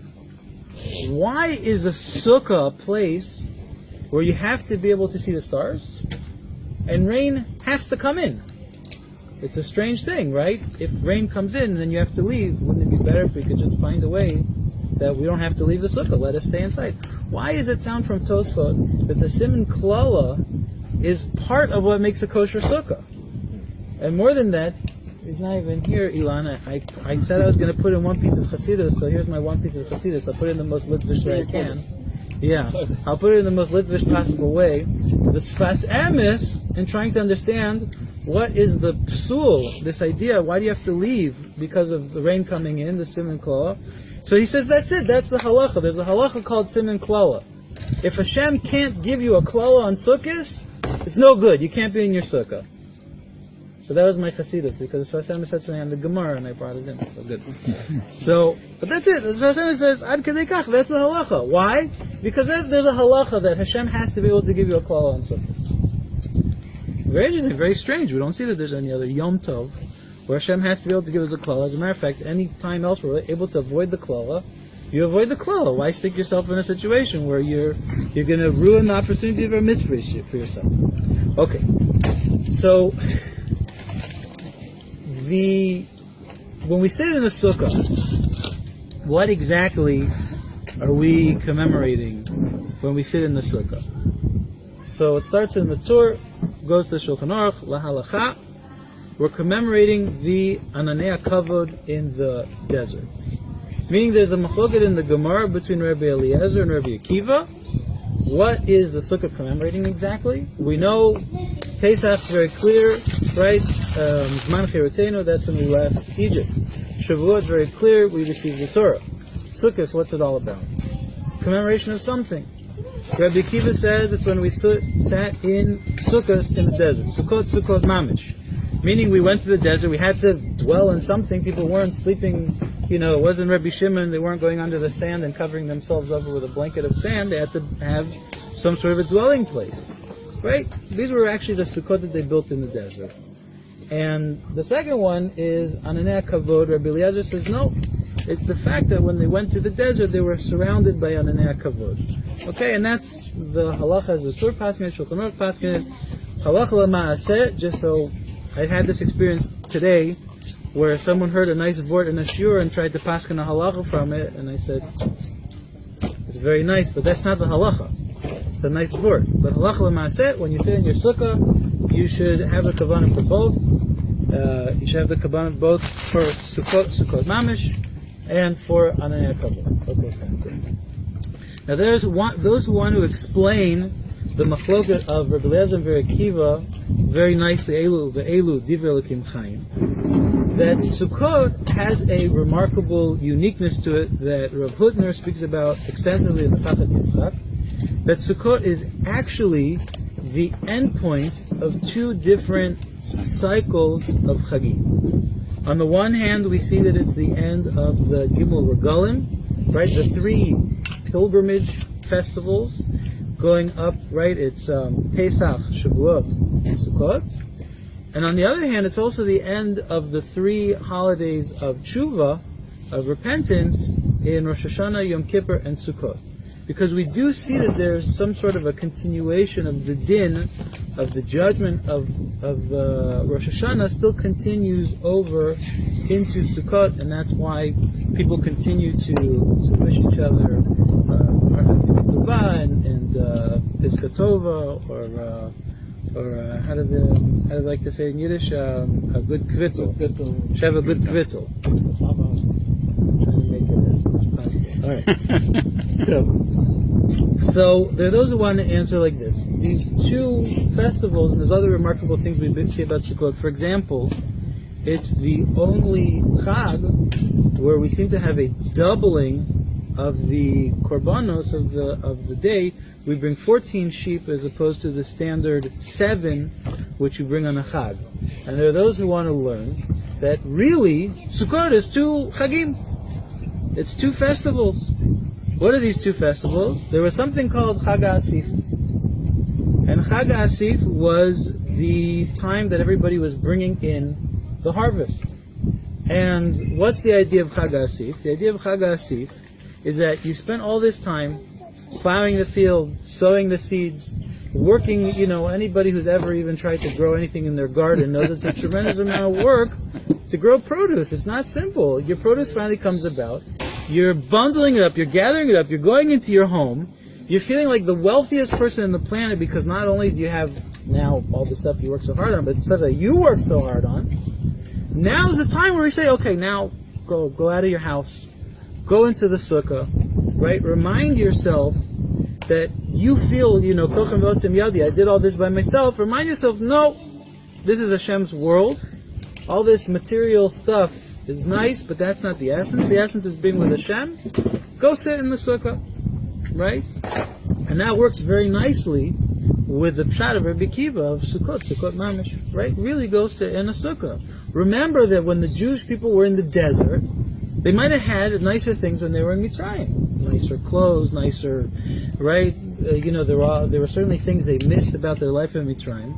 But the point was, Lech Tech Acharei B'Midbar, we're going after Hashem no matter what. We just want to be with the Kodesh Baruch Hu. We just want to be with Hashem. We'll be in the desert. What are we going to have? Not much. Little, shanties, little shacks. That's what we'll build. But we'll be with Hashem. Zahikar. That's what's important.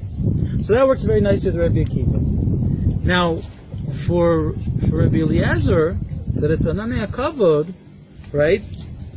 So here we have the idea of a chag that's connected to tshuva. Why? What was the idea of the Ananei HaKavod? The Torah asks a famous question when he introduces in the first siman, when he's speaking about B'chot Sukkah. The Torah says, look, if the whole thing is about us going out of Mitzrayim and being in the Sukkah, it's during the wrong time of year. We should be celebrating Sukkot at the same time as we're celebrating Pesach. Why are we waiting all the way to Tishrei at the beginning of the winter? What's the connection? Well, it is the only holiday that doesn't have an event attached to it. It could happen anytime. Okay. Over 40 years.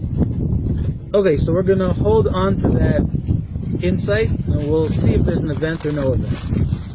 So the Torah's answer is, it's a very, I don't know, it's hard because, it's the Torah, right? It's the first person who ever organized all of halacha into, 4 categories. He was the son of the Rosh. He'd been all through Europe. He'd seen everything, right? The Torah is a tremendous gaon. And the answer seems very, I don't know, balabatish, very simple, very pashut. The Torah says, why is it in the winter? Because if we did it in the summer, and don't forget the Torah lived in Spain, so they knew how to do summer in Spain. Anyways, everybody goes out into the fields and builds little, summer homes and shacks and hangs out for the, the shade and enjoy the fields and the whole thing. If we went out and built a sukkah in the middle of the spring, right, in the middle of, when Sukkot is, in the middle of the spring, so everybody would think we're just going to enjoy the weather like the rest of them. He says that's why we do it in the winter, because that's the time of the Gshamim, that's when the rain starts to come down. Mainly and now everybody, what? Mainly on the plane. Yeah, in Spain, right. There's the Spain connection, well done. The rain starts to come, and everybody will know we're here for the mitzvah. Okay? That's the Torah. We're going to put that Torah to the side. Now, there's a famous piece by the Vilna Gaon on his commentary to Shir HaShirim, where the Vilna Gaon gives possibly an alternative answer. We'll see at the end, maybe it's the same answer as the Torah. But the Vilna Gaon says the following. The Vilna Gaon says that the Ananei HaKavod, what we're celebrating on Sukkah, is actually the return of the Ananei HaKavod. Why?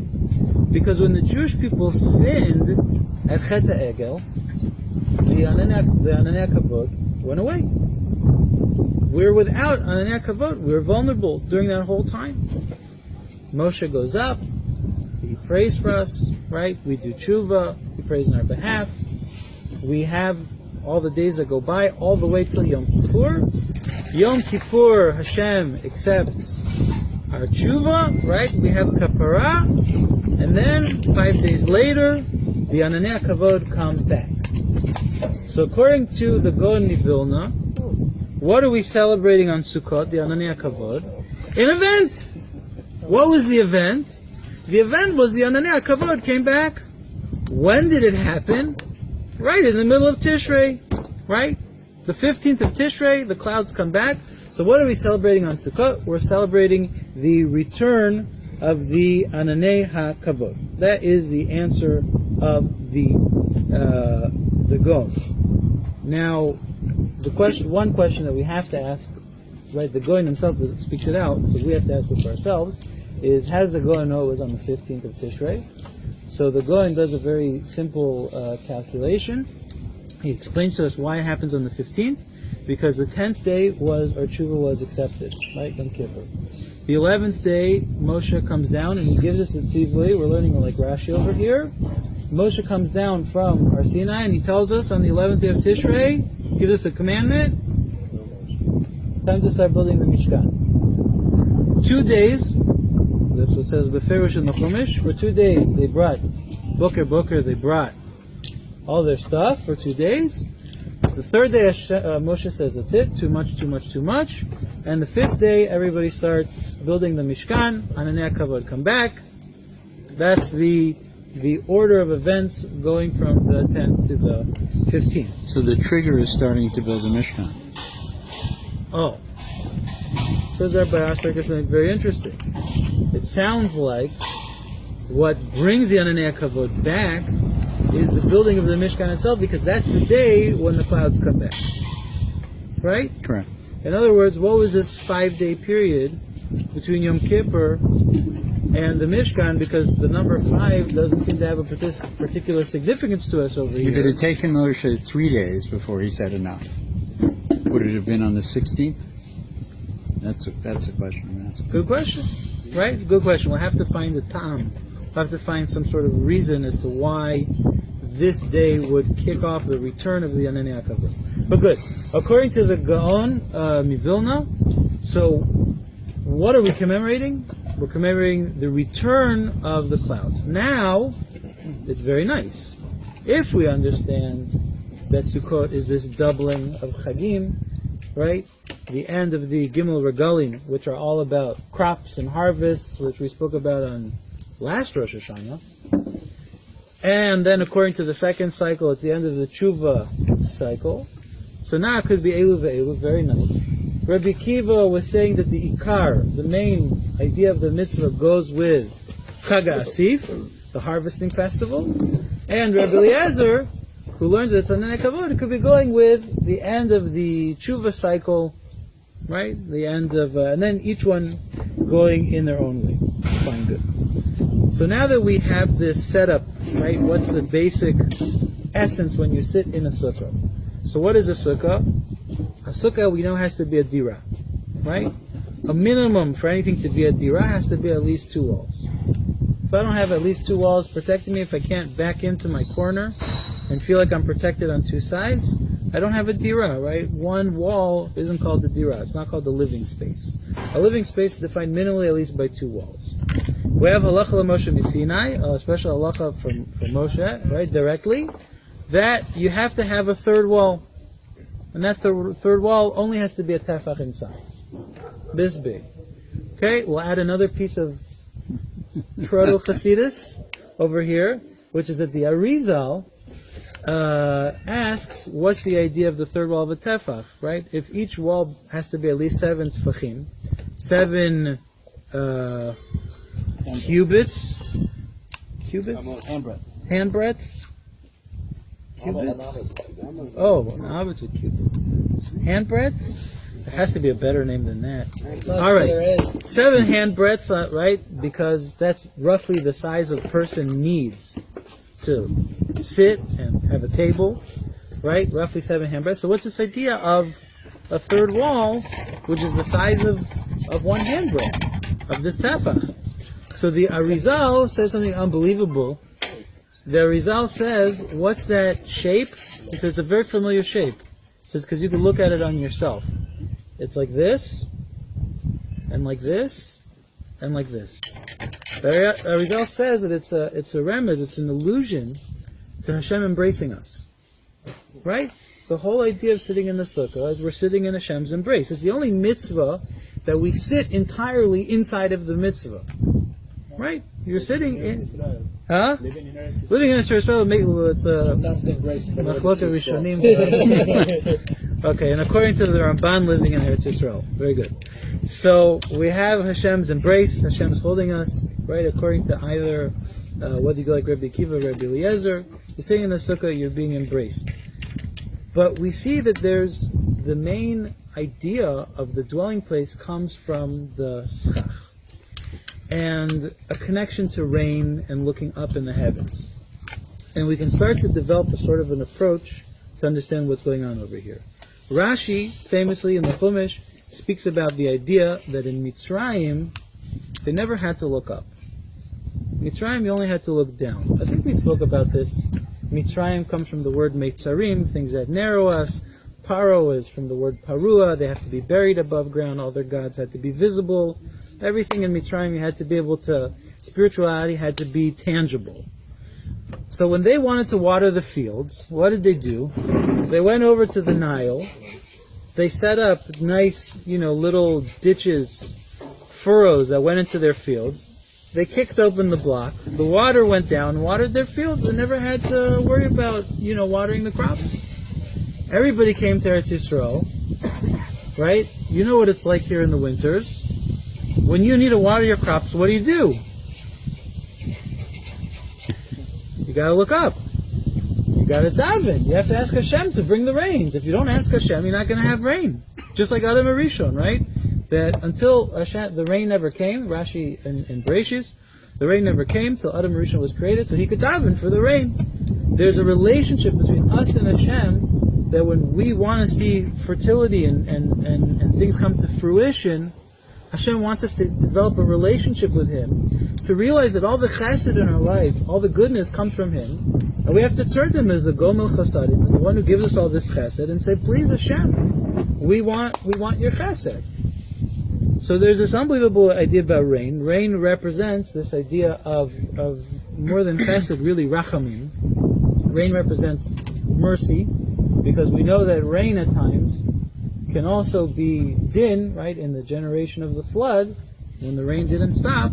So rachamim, the balance between giving and taking, that is our relationship with Hashem, the relationship with rain. So when you come into a sukkah, you see that you have a very similar thing. The idea of the sukkah, again, as we're saying, is get away from your belief that everything happens with your own hand.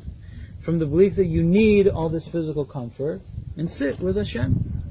And if you can't look up, right, and see and feel that connection through the roof, right, that's where, when a person wants to feel it, the powerful hashkafa, the powerful idea we're learning from the Gemara over here, is that when a person wants to feel secure, what does he do? He builds a solid roof. When you have a solid roof, you feel totally secure, like I'm in control. And I don't need Hashem anymore. He's out of the picture. I don't need him. The Gemara tells us you have to be able to somehow see beyond the house, have a connection with the natural world. So, the idea of seeing the stars, there's a Prima Gadim that's brought in many places. The Prima Gadim, I want to read the whole, he brings a pasuk, a beautiful pasuk, says that even if you have a roof which is thatched, which is very, very thick, he said it's good enough, go into the corner, pull out a chunk, right, in your sukkah, so that you can see the stars from that corner. Why, he says? So that you should remember, Mi bara ela v'liot gar ba'aretz.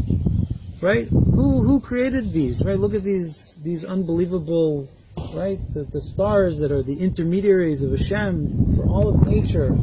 To remind yourself, when you're living in the earth, you're earthbound, who created everything which is around you? Right? And there's a whole question why he learns that rain doesn't work that way. But he understands the reason is you have to feel when you're in the sukkah, mi bara eila. You have to be able to see the stars and remember that the world was created by Hashem. Now, there's an interesting, in the Bikur Yankov, Rabbi Yaakov Ettlinger, in his halachic glosses to Masechet Sukkah, he says, I don't know, where does the Pri Megadim get this from? There's no source anywhere in all of halacha that says this idea, mi bara ela, is, that's his chiddush. He also is not sure how he feels about it, if it's a good chiddush or not a good chiddush. But we definitely see that the Pri Megadim was driven to understand this idea of seeing the stars, because you have to feel mi bara ela. Now, we didn't do it together, the shiur on LeDavid, but there's a powerful idea in LeDavid that helps us understand the idea of a sukkah. So everybody, a lot of people, shouldn't say everybody, we all learned in Cheder that Ori v'yishi, Rosh Hashanah v'Yom Kippur. Hashem Ori v'yishi. Hashem is my light and my salvation, Rosh Hashanah Yom Kippur. And if you go in the continuation, this part people speak about less. It says, Yitzpineni b'sukkah v'yom ra'ah. Hashem, this word tzafon is a hard word. How would you translate it? Tzafon. Hidden. He hides me. He hides me in his sukkah on a yom ra'ah, on a bad day. But then, David HaMelech continues and says, Yastireni b'seter ahalo. So now what's the difference? We see there's two things. There's a sukkah and there's an ohel. And there's being tzafun and then there's being nistar. So we know that an ohel, that's as covered as you can get, right? That was the whole praise that Bilam said to the Jewish people. Matovu alecha Yaakov. How good are your tents, Yaakov? Why? Because they were so tzanua, they were so private, they couldn't see into each other's tents. In the tent, you're nistar. Nistar means you're hidden entirely. But the word David HaMelech uses by Sukkah is yatzpineni, to be tzafun. To be tzafun means to store something for later use. It doesn't necessarily mean that it's completely hidden. Like the or tzafun on tzaddikim, the hidden light that Hashem hides, it means to put something in a storage to remove it later. So we see that a sukkah is not as enclosed as this idea of an ohel. And why is that? So now we're going to say another piece of Rav Yaakov Ettlinger, because anytime I have the opportunity to quote a piece of Torah from Rav Yaakov Ettlinger, I get very excited, because if you ever learn Sukkah, to be able to learn it with the Orach Lanera, the Bikur Yaakov, there's not a lot of Sfarim, very special Sfarim like that. You know who he was? A Rebbe shel Rav Hirsch. Ken.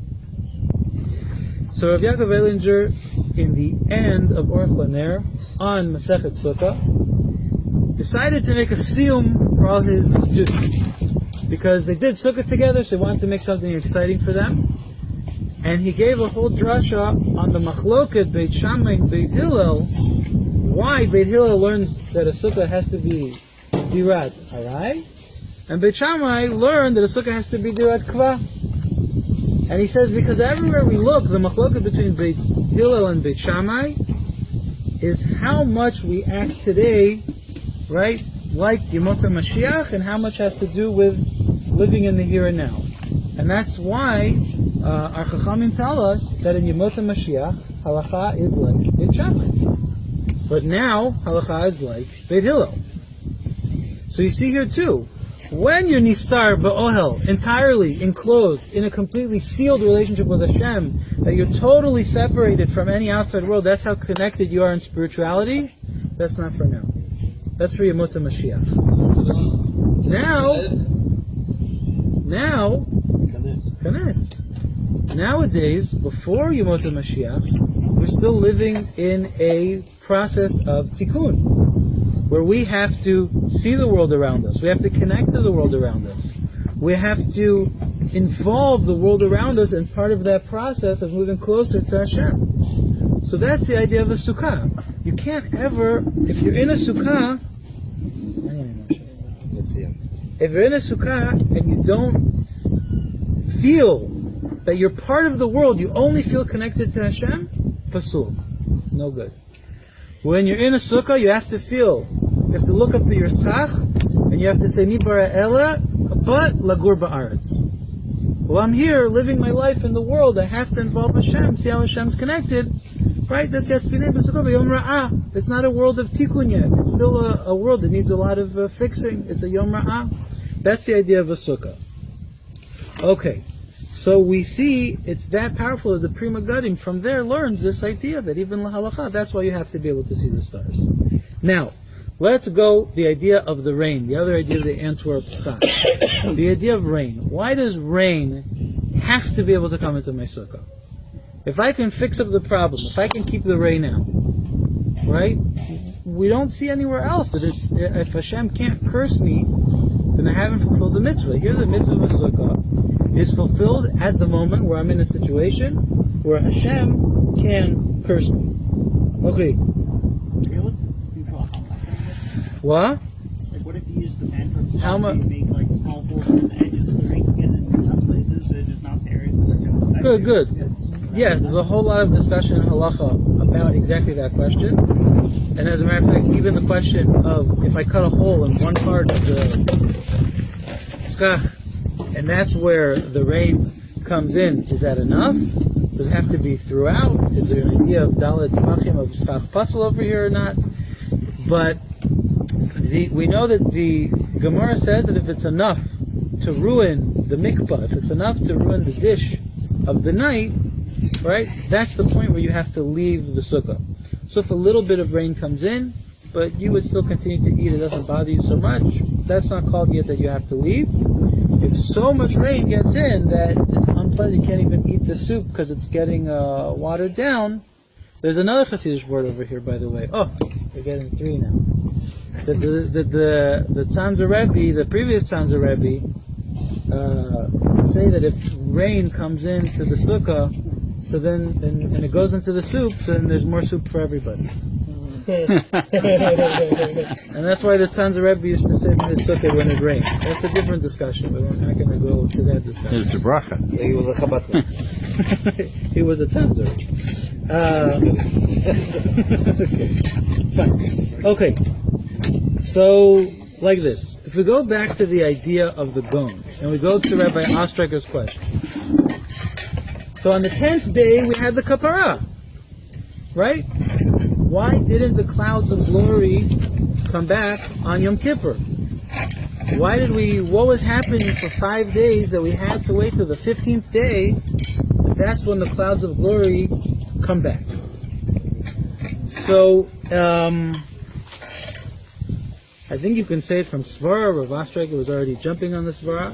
I also saw it in the name of Rav Matisyahu Solomon from Lakewood.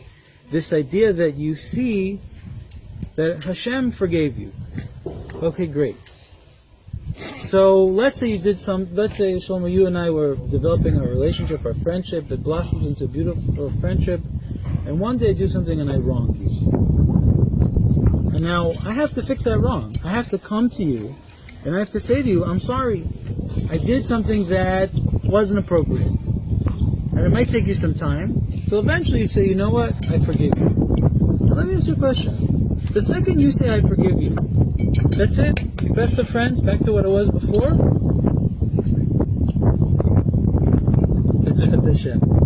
You're a good friend. Usually there's a period where we have to regain a trust, redevelop the relationship. Okay, so you forgave me, but does that mean that you're excited about our relationship moving forward? Sometimes the relationship is stronger after. Oh, sometimes when you do it right, the relationship is stronger afterwards.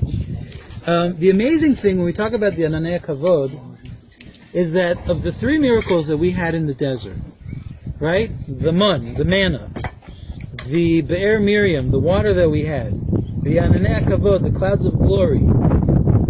What do you notice about the difference between the 3 things? If we didn't have man, Rabbi Yehuda, if we didn't have man in the desert, what are our chances of survival? As a Hatzara. If you don't have water, what are your chances of survival? Not good. You have man as the food. You had the water from Be'er Miriam. And the Ananei Kavod was dry cleaning and air conditioner.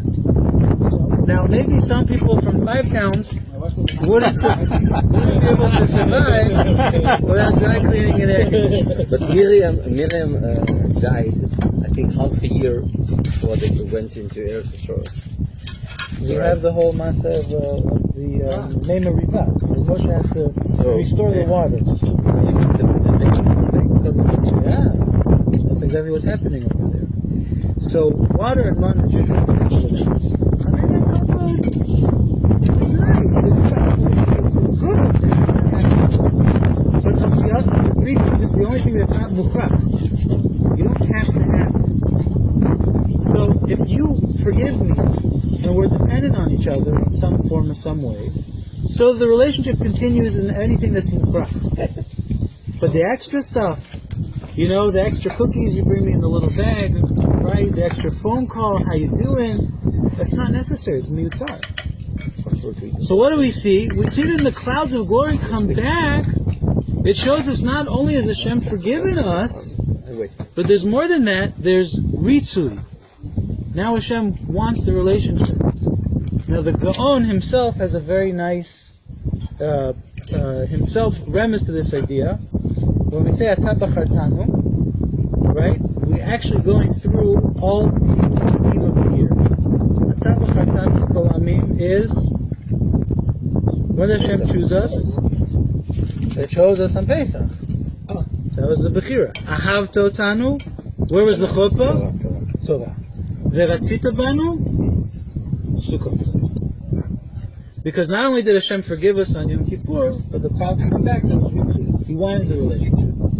Why was the Ritzui 5 days later? Why do we have to wait 5 days? Says Rabbi Ostreicher. Because when Hashem saw how excited we were to take the kapara and to do something with it, to run out, so excited about the Mitzvah Mishnah. It wasn't just for the Mishnah. We did it with such excitement, such zeal. Oh, that's a good word. We did it with so much zeal that even the leaders of the Jewish people were shocked. There was nothing left to give. We donated everything. We jumped into it with so much excitement that Hashem says, "Oh, if I'm going to forgive them, and that's how they'll respond." Now I feel like I'm in a good place. It depends on the if there were no the second part of Sukkot. There are two cycles of Sukkot. Oh, okay. One has to do with the Chagim and the Asifah, the crops. One has to do with Tshuva. That's the idea that we spoke about at the beginning. That the second cycle of putting Sukkot at the end of the Yomim Naraim, that's connected with Chet HaEgel and the fact that we were able to do Tshuva. And not only do Tshuva, that Hashem forgives us to the point that the clouds of glory come back. So now what do we see?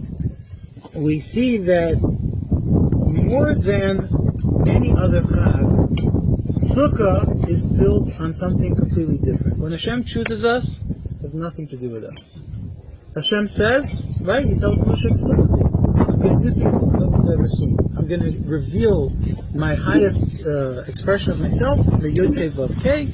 You're going out of Egypt, the world is going to learn what Hashem is in that revelation. Torah, the whole of creation, was built on the condition that Torah is going to be given. It has nothing to do with us. The only Chag that has to do with us is Sukkot, because it's all about the Ritzui. Where did the Ritzui come from? That when Hashem forgave us, we didn't become passive and say, oh, now we're forgiven. It's over. Right? No, we became active with the Ritzui. I'll share, I just saw it this year, one of my Rebbeim, Rabbi Bernstein, he asked a very interesting question, that you see that there's a bunch of times that the Kohen Gadol, before he does the avodah, he has to wash his hands and feet every time he changes his garments.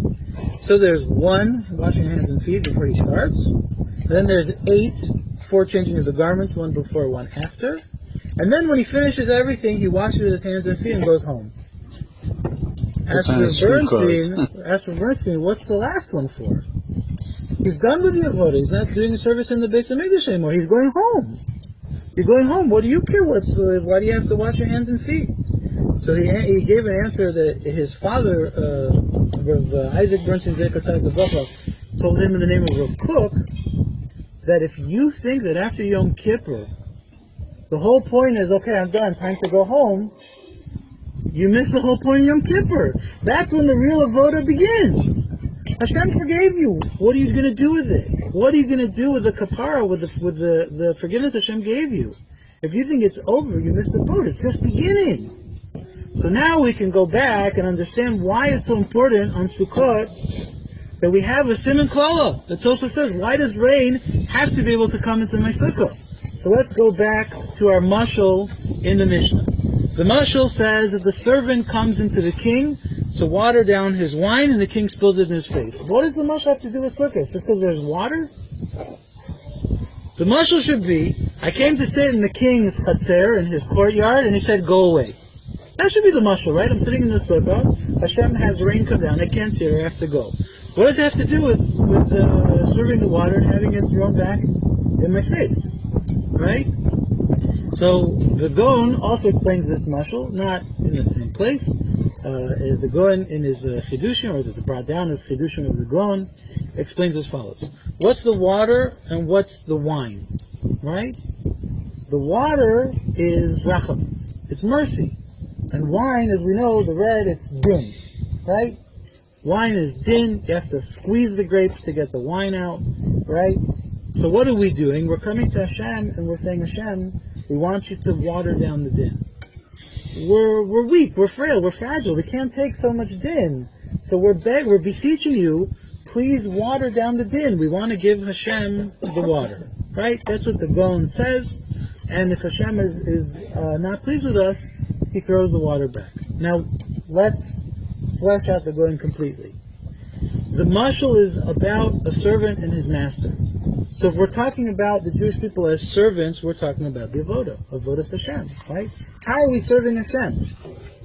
We're serving Hashem by bringing him rachamim, by bringing him mercy. Where do we have storehouses of rachamim? Where do we have mercy from? You and I have mercy that we could bring to Hashem and say, Hashem, please add this mercy into your din? Yes. You know where we have it from? From Yom Kippur, when Hashem gave it to us. Hashem said, according to the din, you don't deserve to be forgiven. But we have a process called tshuva, where if you're going to change your ways and you're going to do something right, I'm happy to forgive you moving forward. So Hashem gives us this mercy. So we're doing the avodah, and we're doing it with the mercy that Hashem has given to us. Very fresh mercy. Very, very fresh mercy. And what does Sukkot depend on? Ritzui. Hashem has to believe us that genuinely we're taking the mercy he gave us, and we're not just going to go, oh, okay, Hashem forgave me, I can relax, put up my feet, preseason basketball's coming up, right? No, what are you doing with the mercy that Hashem gave you? You're coming back to Hashem in your avodah. With all the mercy that he just gave you and all the mitzvot that you do, how are you acting? So if you're not acting correctly and there's no ritzui, so now the rain comes and you have to leave. The rain's getting splashed back at you. What does it mean that the rain's getting splashed back at you? So we said that rain is mercy, right? Rain represents mercy. So how could it be that through mercy you have to leave the sukkah? Because you were mikalko, the mercy that you got. You're sitting, you're eating your mikvah, you're eating your sukkah, it's supposed to sustain you, right? Your relationship with Hashem. And if you're not using it properly, so now the mercy that Hashem gave you is actually ruining you. The mercy Hashem gave you isn't sustaining you, it's destroying you. So the rain comes into the sukkah, it ruins the food, that's when you know it's time to leave. Hashem, it says that Hashem splashes the ketone back into his face. The idea of panim, as we know, is panim al panim, right? However we show our face to Hashem, that's how he shows it back. Sukkot isn't just a chag that ends the kapara because, now it's over and time to have fun, time to have a party. It's the chag where we get to look at our own reflection and Hashem gets to show us, I've given you rachamim, what are you doing? Are you using it to serve it properly? Are you not using it to serve it properly? And when we don't use it to serve it properly, Hashem shows us that the mercy he's given us is actually ruining us as opposed to sustaining us. So, from the concept of Antwerp and Tzchak, we open up the whole sugya. See, there's a lot of ideas about Tzchak. You have to be able to be stars. You have to be able to have rain come in. Why? Even though, without getting into the specific halachas, but hashkafically, we learned two big ideas about Sukkot. One is that we have to... Hi folks, it's David Ostreicher here in sunny Carmiel in the Galilee of Israel. It's a beautiful day here, and it's Erev Sukkot. Hi folks, it's David Ostreicher here in sunny Carmiel in the Galilee of Israel. It's a beautiful day here, and it's Erev Sukkot, which means that tonight we might sleep in the sukkah behind me, which would be very exciting. My first time doing so since we came here. It's a very wonderful time. We had an inspiring Yom Kippur, Rosh Hashanah followed by Yom Kippur, and we all felt at the end of it that that our ruling in the court above as well as the court below was positive for the coming year, and we're all looking forward to it with great anticipation. And now, having finished with Rosh Hashanah Yom Kippur, the days of judgment, we enter into the days of joy and happiness, the time of the Sukkah. There's a connection between the two. I'm going to talk more about the Sukkah with you during Chol Moed, the days in between, but I do want to give you an idea that I heard from Rabbi Jonathan Reiser last night, and it's on KosherTube as well, in much more detail. You know, in the avoda, the service of the high priest, the Kohen Gadol, at different points in the service, he's changing clothes, and from the garments that he goes into the Holy of Holies and the garments that he goes to the people and the holies. And during each of those changes, he immerses in the mikveh of purification, the waters of Mayim Chaim, the living waters of purification. And there's a question asked, which frankly I never asked before, but last night the question was asked and answered, and it's a great lesson for the holiday coming up. What are the connections between Yom Kippur, 5 days later, Sukkot? And there's a hint in these immersions, in this time in the mikveh. The last time that the Kohen Gadol goes to the mikveh is between the conclusion of the service and when he changes into his own clothes. He takes off the clothes of the high priest. He changes into his, street clothes, basically, and he goes home. But in between, he goes to the mikveh. Well, frankly, it doesn't really make that much sense. Why? Because you go to the mikveh to raise your level of purification in order to do the service of God. He's finished. He's going home. They're going to break the fast, and the Kohen, Mrs. Kohen Gadol and the little Kohen Gadolim, are all going to be sitting around the table, and they're going to, like other people, move on. And does he want to remove some of the holiness that was in the Beis Hamikdash before he goes home? Is that why he's immersing? The answer is no. Sukkot is the anniversary of, or the celebration of, two kinds of huts. One is like the hut you see behind me that the Jews lived in the 40 years in the Midbar. And the other was called the Ananei Kavod, the clouds of glory. Clouds of glory was God's moving hut that surrounded the Jews on all sides, smoothed out the road for them, air-conditioned the environment in the desert. Their clothes didn't wear out. There was a dry cleaner for them. They had food underneath it. They had water underneath it. And it was a protection. As long as they had it, it was a protection. But the clouds of glory disappeared after the sin of the golden calf. And then the Jews were exposed and in a much more weakened position. And what happened? Moshe went back up to Sinai. He was there for another 40 days, the third 40 days, right? And when he came down with a second set of tablets and a indication that our tshuva, our desire to straighten our path, had been accepted by God. And what day was this? This day was the 10th day of Tishrei, Yom Kippur, a day of mercy, a day of rachamim, a day of acceptance of our regrets for the golden calf and our determination to move on. A day that not only did we understand our regrets were accepted, but we understood something else. That acceptance is not just a, let's move on, we dodged the bullet.